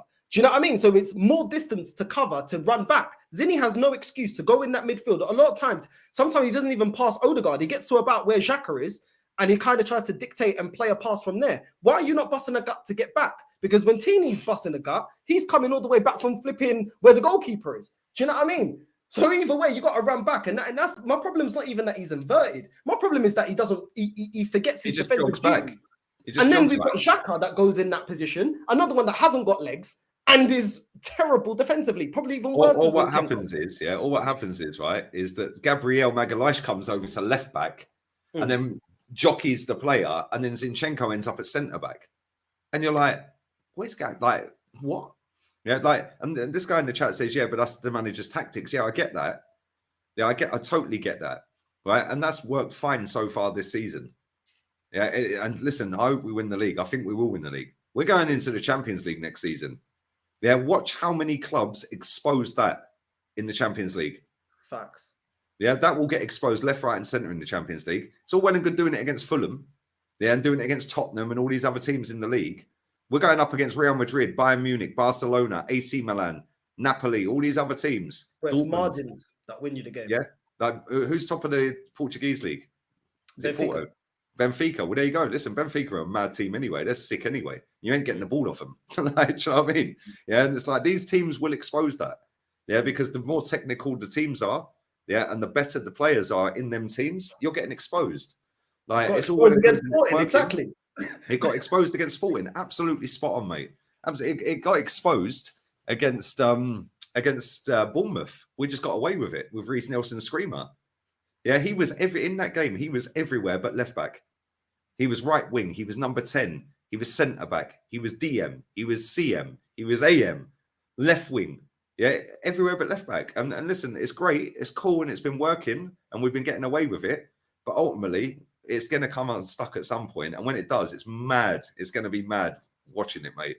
Yeah, and this is why like people, you can't praise Tierney. Oh, no, you're not allowed to praise Tierney. He's always injured. Yeah, somebody put something on my Instagram the other day when I put out my left back, yeah. Right? I said, yeah, best left back on the world, in the planet. He is. He's the best left back in the world. He can fucking defend. He can cross the ball and he up and down, up and down, up and down, up and down. He's the best left back in the world. He can actually do both jobs to a high level. Yeah, but it's Kieran Tierney. He's always injured. Somebody put that out the other day. So I just had to put him in the bin, bro. Yeah. Since Thomas Partey signed for Arsenal, Thomas Partey has missed 254 days, which equates to 37 games. In the same time, Kieran Tierney has missed 197 days, which equates to 29 games. But apparently Tierney's always injured. Get rid of him. Well, on that basis, should we get rid of Partey as well then? Get rid of ESR. I don't hear anyone crying out about ESR. How many games has he played for us this season? By that logic, get rid of him. Every time I say that, got injured in the warm down at Old Trafford. In the warm down, you got injured. What? Yeah. You only on 10 minutes. It's mad. Yeah, Zinchenko is very much like Trent. Like, listen, Zinchenko, what he does going forward is fantastic. His short passing is elite. Yeah, it is elite. The little passes around the corner, through the lines and all of that, fantastic. But ultimately, when it's going back that way, you have to defend. And it's nowhere to be seen. Yeah, and it's great that Xhaka are filling and Gabriel are filling and Jorginho are filling and all of that. Yeah, and Trossard are filling or Martinelli, whatever. But there's going to come games where that don't happen. Yeah, and we're gonna have to rectify that going forward into the Champions League next season, because going up against better teams in the Champions League, we're getting ripped on that side every time because they will identify that as a weakness. They're going up against like if we was to play Jose, yeah, I know we can't right now, but if we was to play Jose Mourinho, that guy would be going, right, he's always out of position. Get the ball out to the right wing as much as you can. He'd be telling his right winger, whoever that is, just stay on the touchline, mate. Yeah, don't worry about defending. Don't come back and help. You just stay on the halfway line on that white line and just stand there. And the instruction to be every time we get the ball, wherever we are on the pitch, diagonal ball straight over the top. Straight over the top. And bro, it's the same at Man City as well. Yeah, because Cancelo is exactly the same. Yeah, and if you look at Man City's goals when conceded this season, when Cancelo's in that team at left back, most of them are down that side. Yeah, because it's all well and good going in field. You have to be able to shuffle back and get in. Yeah, and unfortunately, Man said it doesn't make sense if it's working. Yeah, but this is the thing. It's working now. Yeah, Liverpool doing their Gengen pressing, another hipster's word, Gegenpress was working for 4 years. It's not working now, is it? Yeah, so it's like you have to identify these things before they fall apart. Exactly. Yeah, and that is a position, yeah, where we are weak. Yeah, we're good going forward with him. I'm not knocking him going forward. He's brilliant going forward. Yeah, but that makes sense. He's a number 10. He's not a fucking left back. Yeah, and it's great at the minute, but when it goes wrong, it's going to go wrong. I'm just saying. Just remember this conversation. Exactly, and football evolves, man. I remember when he used to play with 2 strikers, 4-4-2. Football evolves. How many times has Pep changed his system as well? Playing without a striker, playing with a number 9, going back to playing with a number 9. Everyone changes their system because the ones that stay stagnant get phased out of the game. You know what I mean? Kind of like Jose Mourinho. So it is what it is, man. But listen, people, don't be a filo da puta. Don't be a viado da merda. Go and like and subscribe to League Gunner. Surely you already know who he is. The one man that can rattle a whole fan base, and we love it. we love it. Bro, did you watch me on telly show the other week, last Tuesday? They all sit in the chat for an hour and a half chatting crap, non-stop spamming the chat. Yeah. Oh, not this dickhead on again. I'm out. Mate, I'm on the thumbnail. Are you like, did you not see my picture on the thumbnail? Like, do you know what I mean? Yeah. They tuned in to the link out to the chat, and not one of them came on. They all sitting there. I think there was one guy on the terrace that actually had a decent conversation with you. Like he disagreeing, but he could actually have a decent debate. Yeah, he was cool, man. Yeah, he was like one out of all these millions of people. It's crazy. Terry's a joker though, bro. Yeah, he clipped that bit up here, that segment with that lad, and put it out. Lee Gunner got cooked. Yeah, all of the comments on it are like still waiting to find out where he got cooked. Oh my days. No, it's funny, man. It is funny, but it's not easy to put your face on camera, especially if you're ugly. Like, I'm just waiting right now, bro, because I'm just gathering up here, just remembering everything I'm hearing. Bigger fish, throw everything away for the league. We got a thin squad. The squad isn't ready. We're going on to bigger things. I'm like, okay, cool. So we better win the league. And after winning the league in the summer, I'm expecting everyone to be calling out Edu if he only gets 2 or 3 players over the line. Because because we're in the Champions League, we can attract better players. Yeah, so if we can't attract these better players, then he needs to go then, doesn't he? Facts. And before the season even starts, because everyone's already established that this is the weak team. This is a team that, apart from the starting lineup, which we can't play in cup competitions, apparently, so we're focused on the league, that we need better players. So we better go out there and do it in the summer, because we didn't do it last summer, and we didn't do it in January, and everyone's saying 10 out of 10 windows. So we better do it again. This is the thing, like I said, when Cecil was like, oh, thanks for Trossard, yeah, everyone's getting gassed, be planning for the summer. Everyone's like, oh my God, we're only in March and they're planning for the summer. No, this is what big football clubs do, mate. Yeah, we're actually doing what we should be doing. Do you applaud a fish for swimming? You don't, do you? Because that's what it's supposed to do. It's supposed to swim. Yeah, like, do you know what I'm saying? Oh, well done, Edu. You're looking at players for the summer. That's what he's supposed to be doing. He's nicking £2.5 million a year. That's his job. But I've heard this all before, Lee. I don't even believe this. That filo da puta, I don't believe anything he says, bro. I don't believe anything he says, because we heard this when we were apparently scouting Rafinha for how many months before we tried to go and get him? How many months were we scouting Mudryk? How many months were we scouting João Felix? How many months were we scouting Alexander Isak or Vlahovic? I've seen this so many times. Oh, we're scouting this player, we're scouting that player. And then when we lose out, oh, we can't compete. It's Chelsea, they got this money. It's Man City, they got that money. Oh, it's PSG. Oh, it's Barcelona. Oh, it's this, oh, it's that. I don't want to hear it. We know that we're a club that never win transfer sagas. Every time we go in a bidding war, we never win. We didn't do it for Rafinha. It doesn't matter Northside because the backups are always better. Yeah, I'm telling you that. I'm telling you, Reece Nelson's going to get an extension. I'm telling you right now. He's out of contract in the summer. 100%, we're signing him to a new deal. Yeah, because we're not going to let him walk out for free. He's signing a new deal, 100%. Yeah, and this fan base are gas it up. Oh, what a player! Oh, he's brilliant. Listen, Reece Nelson is a good footballer. Again, another one that 23 years old has had about 15 injuries. Yeah. Oh, but we protect his value like we did with Rob Holding. Yeah, good one. It's mad, isn't it? Yeah, like it's mad, isn't it? Yeah, that Marquinhos, another one. Like, I was doing my show with Jez and Kenny the other day.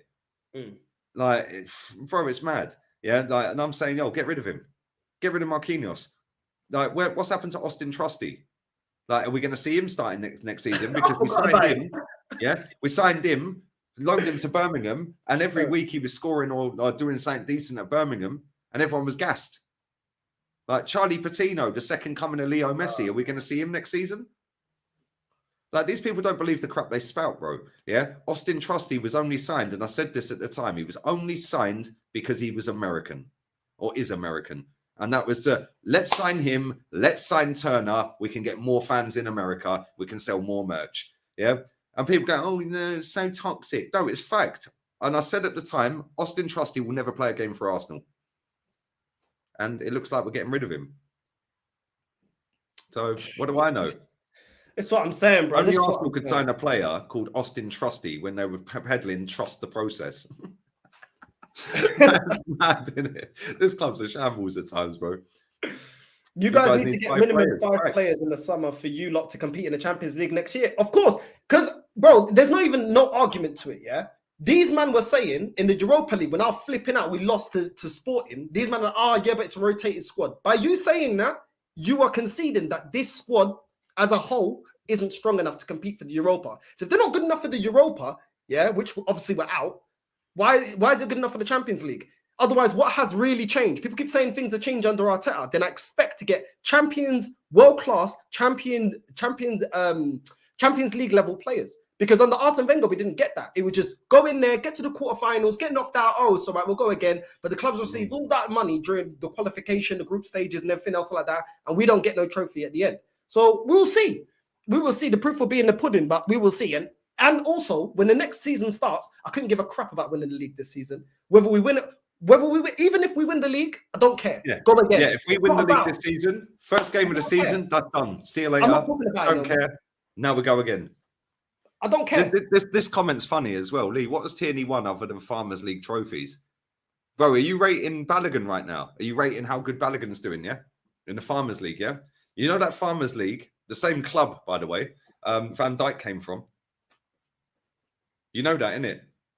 Van Dijk was ripping it up at Celtic, yeah? You know that, innit? Like, all this Farmers League crap is hilarious. Like, Farmers League. Okay, mate. I bet you had your pants around your ankles with the lube and the tissue waiting, yeah, over Mudryk in the summer and in January. Guaranteed. What league's that then? Because if that's a Farmers League, then what's the Ukrainian league then? Like, it's true though, isn't it? These people chat the biggest amount of trash. It's mad, bro. About Farmers League. Yeah? Like, what are you talking about? Even if it's a Farmers League, you still got to win it. You still got to win it. I don't even understand. I don't really get it, bro. I really don't get it. But it's just a funky little thing online for all these little kids, isn't it? Farmers. Oh, it's a Farmers League. Like, what are you talking about? Who even started that? Like, whoever started that phrase needs to go to jail. Like, real talk. Like, they can go to jail with the same people that started the Tierney's always injured hype, because he ain't been injured for over a year. Yeah, and he's had less days off than Thomas Partey. Since Partey's been here. Like, it's mad, but it's convenient. It's cool, isn't it? It's on like, oh, yes, it's a Farmers League. Oh, yes. Oh, let me rate this lad at Napoli, the left winger who's going to flop when he comes to the Premier League. Bro, I said the same about Jadon Sancho as well. Do you know that? Yeah, I said Sancho a flop in the Premier League. And so far, he's flopped, isn't he? Yeah, I said the same about Shai Havertz. I said he'll flop in the Premier League. He's flopped. Yeah, all these funky players and these hipsters players, yeah, and managers, they all end up flopping, bro. Yeah, because none of them watch the league.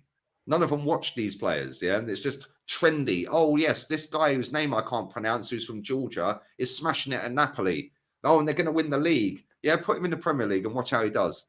Yeah, I guarantee if he comes to the Premier League next season, Raheem Sterling will score more goals than him. And Raheem Sterling can't even get a game. I'm not even joking, bro. It's a joke, man. Not even joking. You know, I had this conversation with my cousin. He's a Man United supporter. And if you think, listen, his standards are like us. He doesn't accept anything from Man United but win Champions League and Premier League. He don't care about nothing. This guy, like, I said to him, I'd love it if he was on YouTube because you'd rattle that whole fan base. I'm telling you. Same with my pal, my boy Jolien, yeah. Bro, like, he runs the girls under 16s team, yeah. He was he's top of the league, right? He's 6 points clear. And he was playing second place team at the weekend. He was 4-0 up, right? His best defender decides to do a Cruyff turn on the edge of the box. 4-1, then 4-2, then 4-3, then 4-4. He is fucking seething, bro. Yeah, first season as a manager, he won the league and the cup. Yeah, first year ever as a manager, league and the cup double. Right. This season is 6 points clear, 4-4. He told all the girls, go home, cancel training for 2 days, see you later, not interested, go and have a think about what you've done today, disgusting, blah, blah. He went out for dinner with his missus on that night, on the Saturday. Yeah, on Sunday, he cancelled all of his plans with his pals. Yeah, he lives in Sevilla, yeah. Cancelled all of his plans with his pals and was up early watching the DVD back over again of the game constantly for hours, all day. Yeah, all day. Yeah, and then he said to me, he goes, I've spoken to the parents, yeah, and I've told him it's disgusting, it's not acceptable. The centre-back, I've told her she's not playing for the next 2 weeks, or 6 weeks, I think he said. Yeah, like, that's not acceptable. Yeah, he goes, I know it sounds a bit harsh. He goes, but at the end of the day, I'm in charge. I have to have authority. You cannot be doing a Cruyff turn at 4-0 up. Don't care who you are. If you're that good, you'd be playing for Real Madrid girls team. Like, do you know what I'm saying? Like, yeah, he's on it, bro. And he said to me, he goes, if I don't win the league and the cup again this season, I'll quit because I failed. I have to win both. Yeah, this is the levels, bro. And he fucking hates this club more than me. Yeah, like, bro, he said, I'm not going to say what he said about Arteta, yeah, but bro, it's mad. He said, right, I'm not going to play the voice message. He said, if I set up a YouTube channel, I'd be cancelled and taken down in the first day. He goes, because he goes, I watch you with Terry, I watch you with these people. He goes, how you went on with the lad on Terry's show the other day. He goes, you're lucky I'm not on YouTube. He goes, I'll be banned in a day. Like, honestly, that is mad.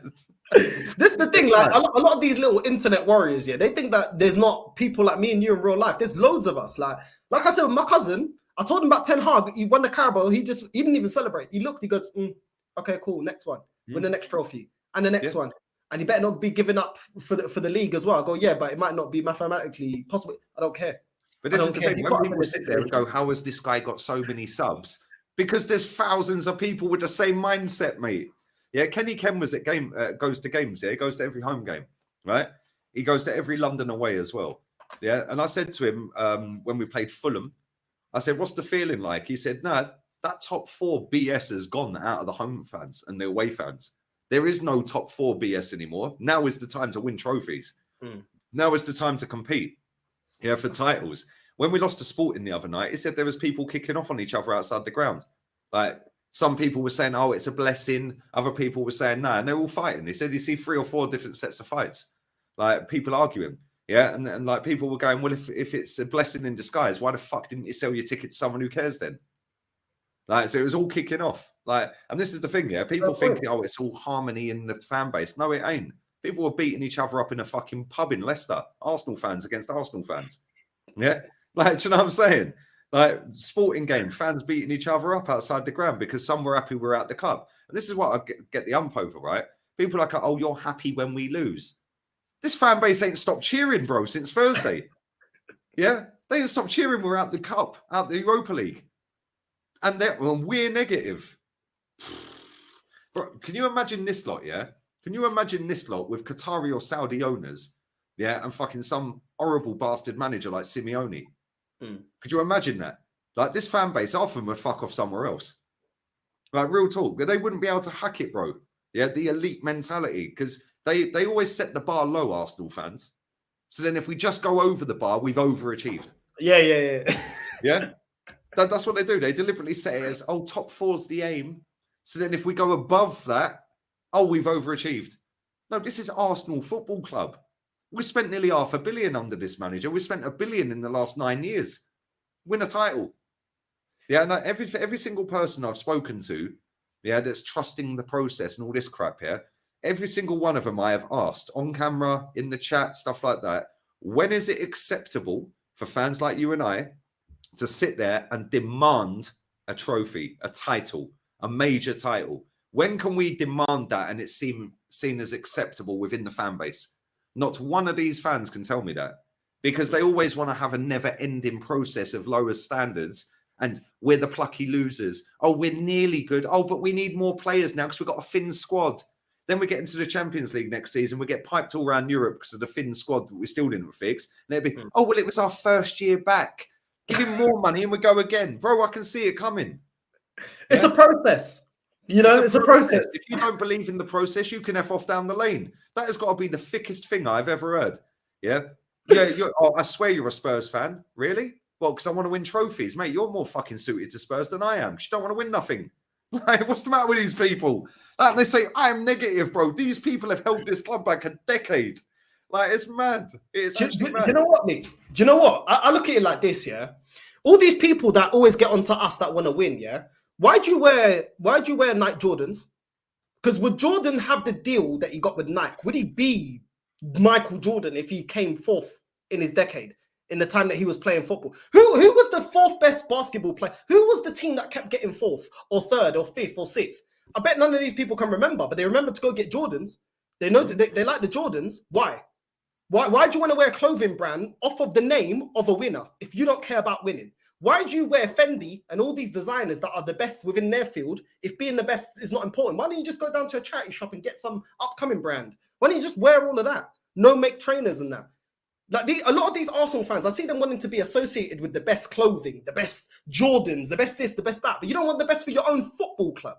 It doesn't make any sense. No, it don't. It don't. Bro, why don't you go buy a Citroen? Why don't you want a Beamer or a Mercedes? It doesn't make any sense. You want the best of everything. Why don't they buy that? Except the best for your football club. It doesn't make sense. It makes no sense. These are the kind of people, though, yeah, that tell their kids, oh, it don't matter. It's taking part that counts. Yeah, but it ain't, though, is it? Like, it's about winning. Like, go and ask Usain Bolt if he was ever happy finishing second. like, go and ask Mayweather if he was. Oh no, Mayweather never finished second, did he? Of course he didn't. What about Joe? Oh no, Joe Calzaghe didn't either, did he? Like, do you know what I'm saying? These people are mad, bro. That last dance, yeah, that last dance on Netflix, bro. This fan base, yeah, I've probably not watched it. They would be in tears. He's so toxic. He's so toxic. He wants to win. It's too much. It's only in England we get these fans latch on to the football club, bro. Yeah, it don't happen in Spain. It don't happen in Portugal. It don't happen in Italy, Germany. It's all about. I'm going to start getting the clips up of Benfica after a game. Even I think they got their own Sky Sports. They will grab the mic if they've lost, yeah, and start swearing. Like, people think it's just me that does this. They will be swearing. Even that Rui Costa, that's now the sporting director, when he got put in that position, the Benfica fans said, we're sick and tired of this club just farming out all our best players. We want to compete. It's a disgrace that the talent that comes out of Benfica and the players that we're able to get that La Liga miss, and they come to Portugal because very similar climate, very similar language, very similar culture to Spain. It's a disgrace that we've not yet been able to win another Champions League since the time of Eusebio in the 50s. With and they are going on. Got from them players or the players themselves. Yeah, they said it's a disgrace. Well, first of all, we should hold on to these players longer. Second of all, we should actually build a team to win, and then we can talk about maybe letting one or two. Because, you know, but none of the Benfica fans are sitting there saying, oh, we're the sixth best league in the world. We don't have that much money. We don't have that much revenue. We can't compete with Madrid. We can't compete. We can't compete. How can we compete? Portuguese fans ain't saying that. They say them filhos da puta better go down there and get some money down, and we want to hold on to our players. The fans are not happy. A lot of people get twisted. They see Benfica and they think Benfica fans want to be selling Enzo and all that. They don't. They don't. Nope. But the problem is that league doesn't generate enough money. So it's a bit of a catch-22. The league doesn't generate enough money to even be paying the high wages and then the high transfer fees. And then all these clubs have thrown so much money at Benfica. This is why they've made 1.6 billion. But the fans don't care because even though they dominate in Portugal, I think before a season or two ago, they won 6 leagues straight in a row, 37 league titles. I think it's over. Mate, people don't appreciate how big Benfica are as a football club. Right? It was only until recently that Bayern Munich overtook them for having the most paid members. Yeah, Benfica had the most paid members on the planet until about 5 years ago. Yeah, that is how big Benfica is, bro. They are one of the biggest clubs on the planet. Yeah, but like you said, the league doesn't generate the money. They can't pay the wages, the Premier League, the glitz, the glamour. Yeah, but when you're making 1.6 billion, you could go and do 100 million on a player if you want to. Like, but they don't. And you're right. It's the same in Italy, bro. Like, Italian fans are fucking insane, bro. Like, they don't give a shit. Bro, even in Germany, do you remember when Kolasinac and Mustafi, yeah, were on loan at Schalke? Yeah, and the fans were chasing him off the team bus, and they were legging it down the road. Do you remember that? Yeah, because they'd lost a game. They were fucking chasing them down the road. Can you imagine doing that at the Emirates? Oh, you're so toxic. Why would you chase the players? Oh, that's disgusting. Get in the bin. Only England has this loser, pathetic, non-winning It shows in the national mindset. team. It shows in the national team. Same thing. It's been like that ever since I was born. You know what I mean? It's all right. Don't worry. It's all right. They give it a good old go. Don't worry. You know what I mean? As long as we got the Star Boys and flipping heart is on the advert of flipping Head and Shoulders. That's what doesn't matter. Bro, it's all about PR in this country. That's all it is, yeah. Like Martin Odegaard came on the pitch the other night against Sporting, won a throw-in and was like, yeah, come on. Just PR. Yeah, so now it doesn't matter if he drops a stinker for the next 20 games. Oh, yeah, but he loves the club. He loves the club, mate. He loves the club. He gets it. He loves the club. Like, mate, look at when players score a goal and it's the equalising goal. The first mindset should be get the fucking ball out the net and go back to the centre circle. Instead, they're running around doing their celebrations, all for a picture opportunity so they can post that on their Instagram. Like, get in the fucking bin. If I was in charge of Arsenal Football Club, none of these fuckers would have social media. None of them. Not one of them, mate, would have social media. Can you imagine Fergie managing now with all this social media shit? Fucking hell. Bro, he kicked Beckham out of the club because he thought he was taking his eye off the ball a little bit too much. You know what I'm saying? Like, it's a shambles. And like now, you've got players like Garnacho, yeah, hyped up into oblivion. That guy's got more followers on it. I think he's got nearly double the amount of followers of Bukayo Saka. Why? Yeah, What the fuck's he done in football to have 5 million followers? Yeah? But he's 18 and they can latch on to him. Oh, we can watch his journey. Yeah, his journey's going to Watford, mate. Like, that's where it's going. He's going to Watford because he ain't going to be playing next season. They're giving too much, though. They're giving too much. If me as an apprentice, when I was doing my gas to be a gas engineer, if I'm already getting what a seasoned veteran is getting when I'm an apprentice, why do I need to bust my ass for? I've made it. I'm eating good, and these players are eating too good, and that is the problem. And not only are they eating off football, they're eating off the sponsorship deals. You've got flipping guys like Lingard that are not even that great, that have their own clothing line. Like, just focus on your football, and when you retire, you'll be able to do all of that. And the more successful you are on the pitch, the bigger your brand will be anyway. So it's a win-win. Because all the biggest brands are for the players that are the best. Ronaldo, Messi, Neymar, all these players are the best. So just do your football. David Beckham. Just do your football. You'll make more money anyway. So it's a win-win. Just focus on the football. You can do that later. Yeah, exactly. Bro, that comment's funny. Yard Gooner says, Lee, would you want these men to chase you with buttons because of your YouTube content? Do you know what's funny? Yeah, I live very close to Marbella. Right. So in the summer, there's loads of English out here. Right. And every single fan that I have met out here, and I've probably met about 100, 120 fans like over the course of last summer. Not one of them dislikes my content. Not one. Like, I met a load of lads, 4 lads in a place around the corner. It's like a pool party place, but you can have dinner in there. It's like super nice. Yeah, there was 4 lads in there having from England. 1 Tottenham, 2 Chelsea, 1 Arsenal. And the Arsenal fan was like, me and my boy Jay were in there. The Arsenal fan was like, yeah, but do you really fucking believe what you're saying on the channel? I was like, mate, everything I say on the channel, I say to Jay. Like, do you know what I mean? Yeah, so I could play voice notes to my other pals, mate. Like, it was like, yeah, but why are you so negative? Yeah, I was like, how's it negative to want to win? Yeah, and then we went to another bar. Yeah, and they came with us. Yeah, and I was sat in that bar with them for about an hour or hour and a half. Yeah, and he was like, oh, I get it. Like, you just want to win. Bro, sound. Like, I remember I went out for dinner on my birthday last year, 5th of June. Yeah, and I went into a really fucking plush restaurant in Marbella. Yeah, and the fucking there was a guy sat there. I thought he was the waiter. Right? So I sat there, and the guy comes over dressed in black shirt, black trousers. He comes over, and I was about to order some water and some wine and that, yeah. And he went, and he was shaking, bro. I was like, yeah, can I have? And he was like, no, can I have a selfie? I'm like, why are you shaking? I watch your content all the time. He lives in Estepona. Yeah, like, bro, it's mad. Like, all these internet warriors that sit in the comment section, none of them are coming to Marbella, mate. None of them. Yeah, they can't afford, they have to save their pocket money for the next 10 years. Do you know what I mean? Like, all the people that do, like, it was like when I went on Terry's show, all the mouthy ones in the chat didn't want to come on camera, did they? Yeah. And the only ones that came on camera, by one guy who was decent and respectful with it, the rest of them, I love your content, mate. Yeah, and it's like, there's this little myth. Oh, you make money off of the back of the club's failings. Well, how about get better then? Yeah. Oh, your channel's gonna die if Arsenal win. Oh, really? We're top of the league, and I've had 2.5 million views in the last fucking 12 weeks. Like, in fact, I've had more than that. I've had nearly 3 million views in the last 12 weeks. Like, it's mad. These myths that go around. You run off to Spain. Yeah, why would I stay in England? It's fucking. It's an absolute shithole. It's overpriced. It's freezing cold. Yeah, like, it's mad, bro. 12 quid for a packet of cigarettes. No thanks. Like, nah, man. You go double JD and Coke in Central's 27 quid. No thanks. Go and buy fucking 2 bottles for that out here. Do you know what I mean? Like, I got beaches, I got sun, I can work when I want. Why would I stay in that shit country, man? Like, these people are tapped, bro. It's funny.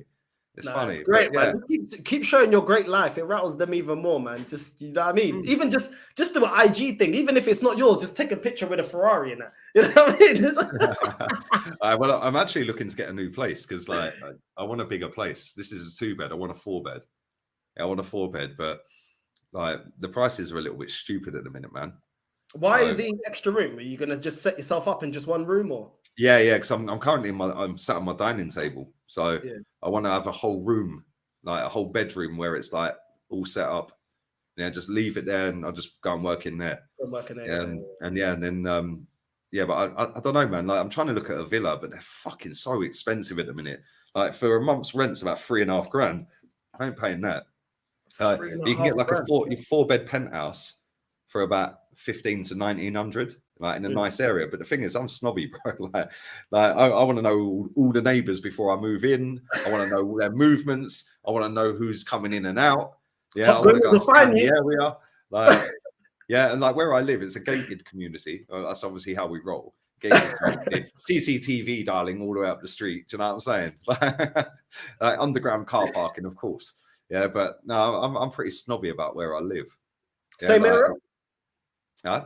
Are you going to be within the same area? You're looking at the same area? Yeah. Well, I was looking at Marbella, but I don't know, man. Marbella is a bit chavvy in the summer, man. Like, I can't deal with that. But then, like, I don't know. There's areas around here. They're quite nice, like El Faro, El Chaparral. Where else is there? Elviria. La Cala de Mias, like all. You better stop name dropping. The top gooners will narrow it down. You know what I mean? Where to find you? I'm apparently hiding. Like, do you know what I mean? Like, this is what makes me laugh as well. You're hiding in Spain, mate. If I was hiding, you wouldn't have a fucking clue where I am. Do you know what I mean? It's mad. These people are tapped. Yeah, it's tapped. Honestly, mate, like, I find it fun. And the thing is, every time I go out for dinner or go to a beach or somewhere, I tag the area. It's like, you're hiding. No, you just can't afford to get here, mate. Do you know what I mean? Like, book a flight. Yeah, book a flight, book some car hire, man. It's calm. Like, these people, it's all words on the screen, bro. It's nothing. It's a drop in the ocean to me. I find it funny. I find it hilarious. It is what it is, but it is what it is. Listen, big up Lee, man, for jumping on, man. This is my guy. You're the one that inspired me to do YouTube, man. It was watching your videos. It's all my fault. It's your fault. It's all your fault. Because I caught like videos of my girl like videoing me, like, or taking a picture of me. And I can hear your videos from like 3-4 years ago. And she just like, why don't you just do a YouTube video? Like, why don't you just do your own thing? And yeah, man, like, big up to you, bro. You crack me up, man. Honestly, even when I'm having a shit day, your sarcasm is elite. English sarcasm, honestly, yeah. Even at the hospital I work, English sarcasm is hilarious. And when you just dig into that English sarcasm, it's 10. It's better than me swearing in Portuguese, me swearing in Spanish. The way it just rattles people is excellent, man. Just keep doing it, bro. Because most people don't get English humor. Like, so it's funny. And like, people sit there and go, why is this guy always angry? It's like, mate, I'm sitting there smiling as I'm saying it. What are you talking about? Like, there's people think I'm always angry. Oh, I'd hate to be his missus. Like, okay, mate. Like, good one. Like, it's mad. Yeah, man. It is what it is. What you got coming up, bro? I've already dropped 2 videos today, man. 1 on each channel. So go and check out the video on Lee Reacts. Tyson Fury against Usyk is apparently off. So I did a reaction video to that, and I dropped a video about Saka's new deal on the main channel. So go and check that out as well. And then later on this evening, I'll have a video out about Saliba's new contract offer as well. So yeah, man, I'm kind of loving not streaming at the minute. I can't lie. I'm going to go and tidy the rest of this apartment up. I need to sweep and mop. My cleaner's on holiday. I'm fuming. Yeah, so now I have to do it. My cleaner's sick as well, bro. €100, yeah. Bang. 5 hours she'll be here. €100. She'll clean inside the fridge, the freezer. Like when I had a cleaner before, you know the door frames at the top. Yeah, this is how you know whether you've got a good cleaner. Yeah, you run your finger across that door frame and there's dust on it, you're sacked. Yeah, you're sacked. Yeah, like what am I paying you for? Yeah, like so. Yeah, my cleaner's on holiday, man, for a month. So I'm fuming, man. But yeah, €100, man. I just used to pay €100 a month. Yeah, and the house would be fucking immaculate. I could eat my dinner off the floor. Yeah, and then like just keep on top of it a little bit here and there. And then a month later, bang, she come back again. That's what I'm talking about, man. That's what I'm talking about. Listen, people, the way you track Lee, track his cleaner. You know what I'm saying? Hey, my cleaner's Romanian, mate. You don't want to fuck with them. You do not want to mess about with them, mate.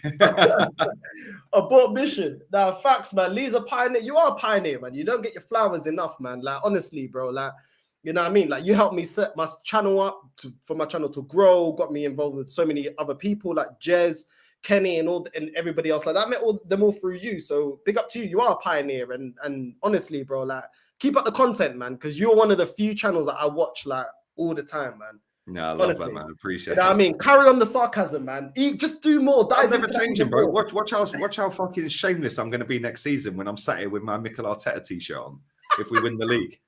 Bro, I had this idea, yeah. I need to get this idea into fucking practice real quick before some fucking nicks it.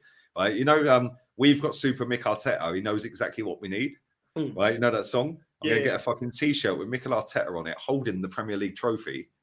We've got Super Mick Arteta. He knew exactly what we needed. And I'm gonna sell it for about 30 fucking notes. That'll rattle everyone. Yeah, I need to get that exclusive rolling on that now. I mean, in fact, I'm going to make a call as soon as I come over and get that fucking sorted before some fucking nicks it. The rap merch exclusive, man. You got to.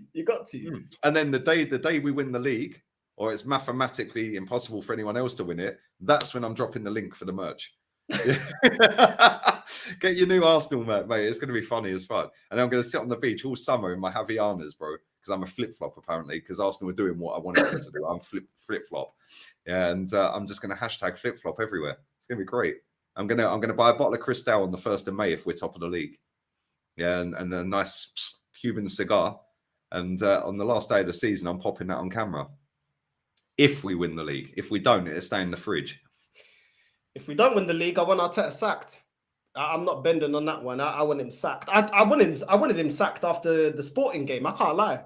I was fuming, absolutely fuming. So fuming. And negative. Don't shit. You can't see what Arteta's doing, mate. You can fuck off down the lane.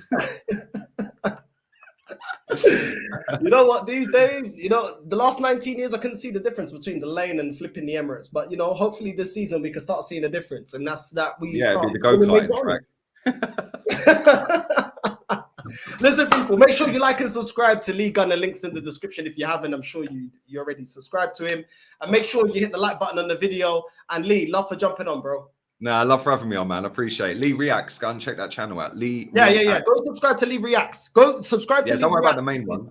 Don't worry about the main one. Get the other one up, man. Lee Reacts. I'm gonna put that one up then.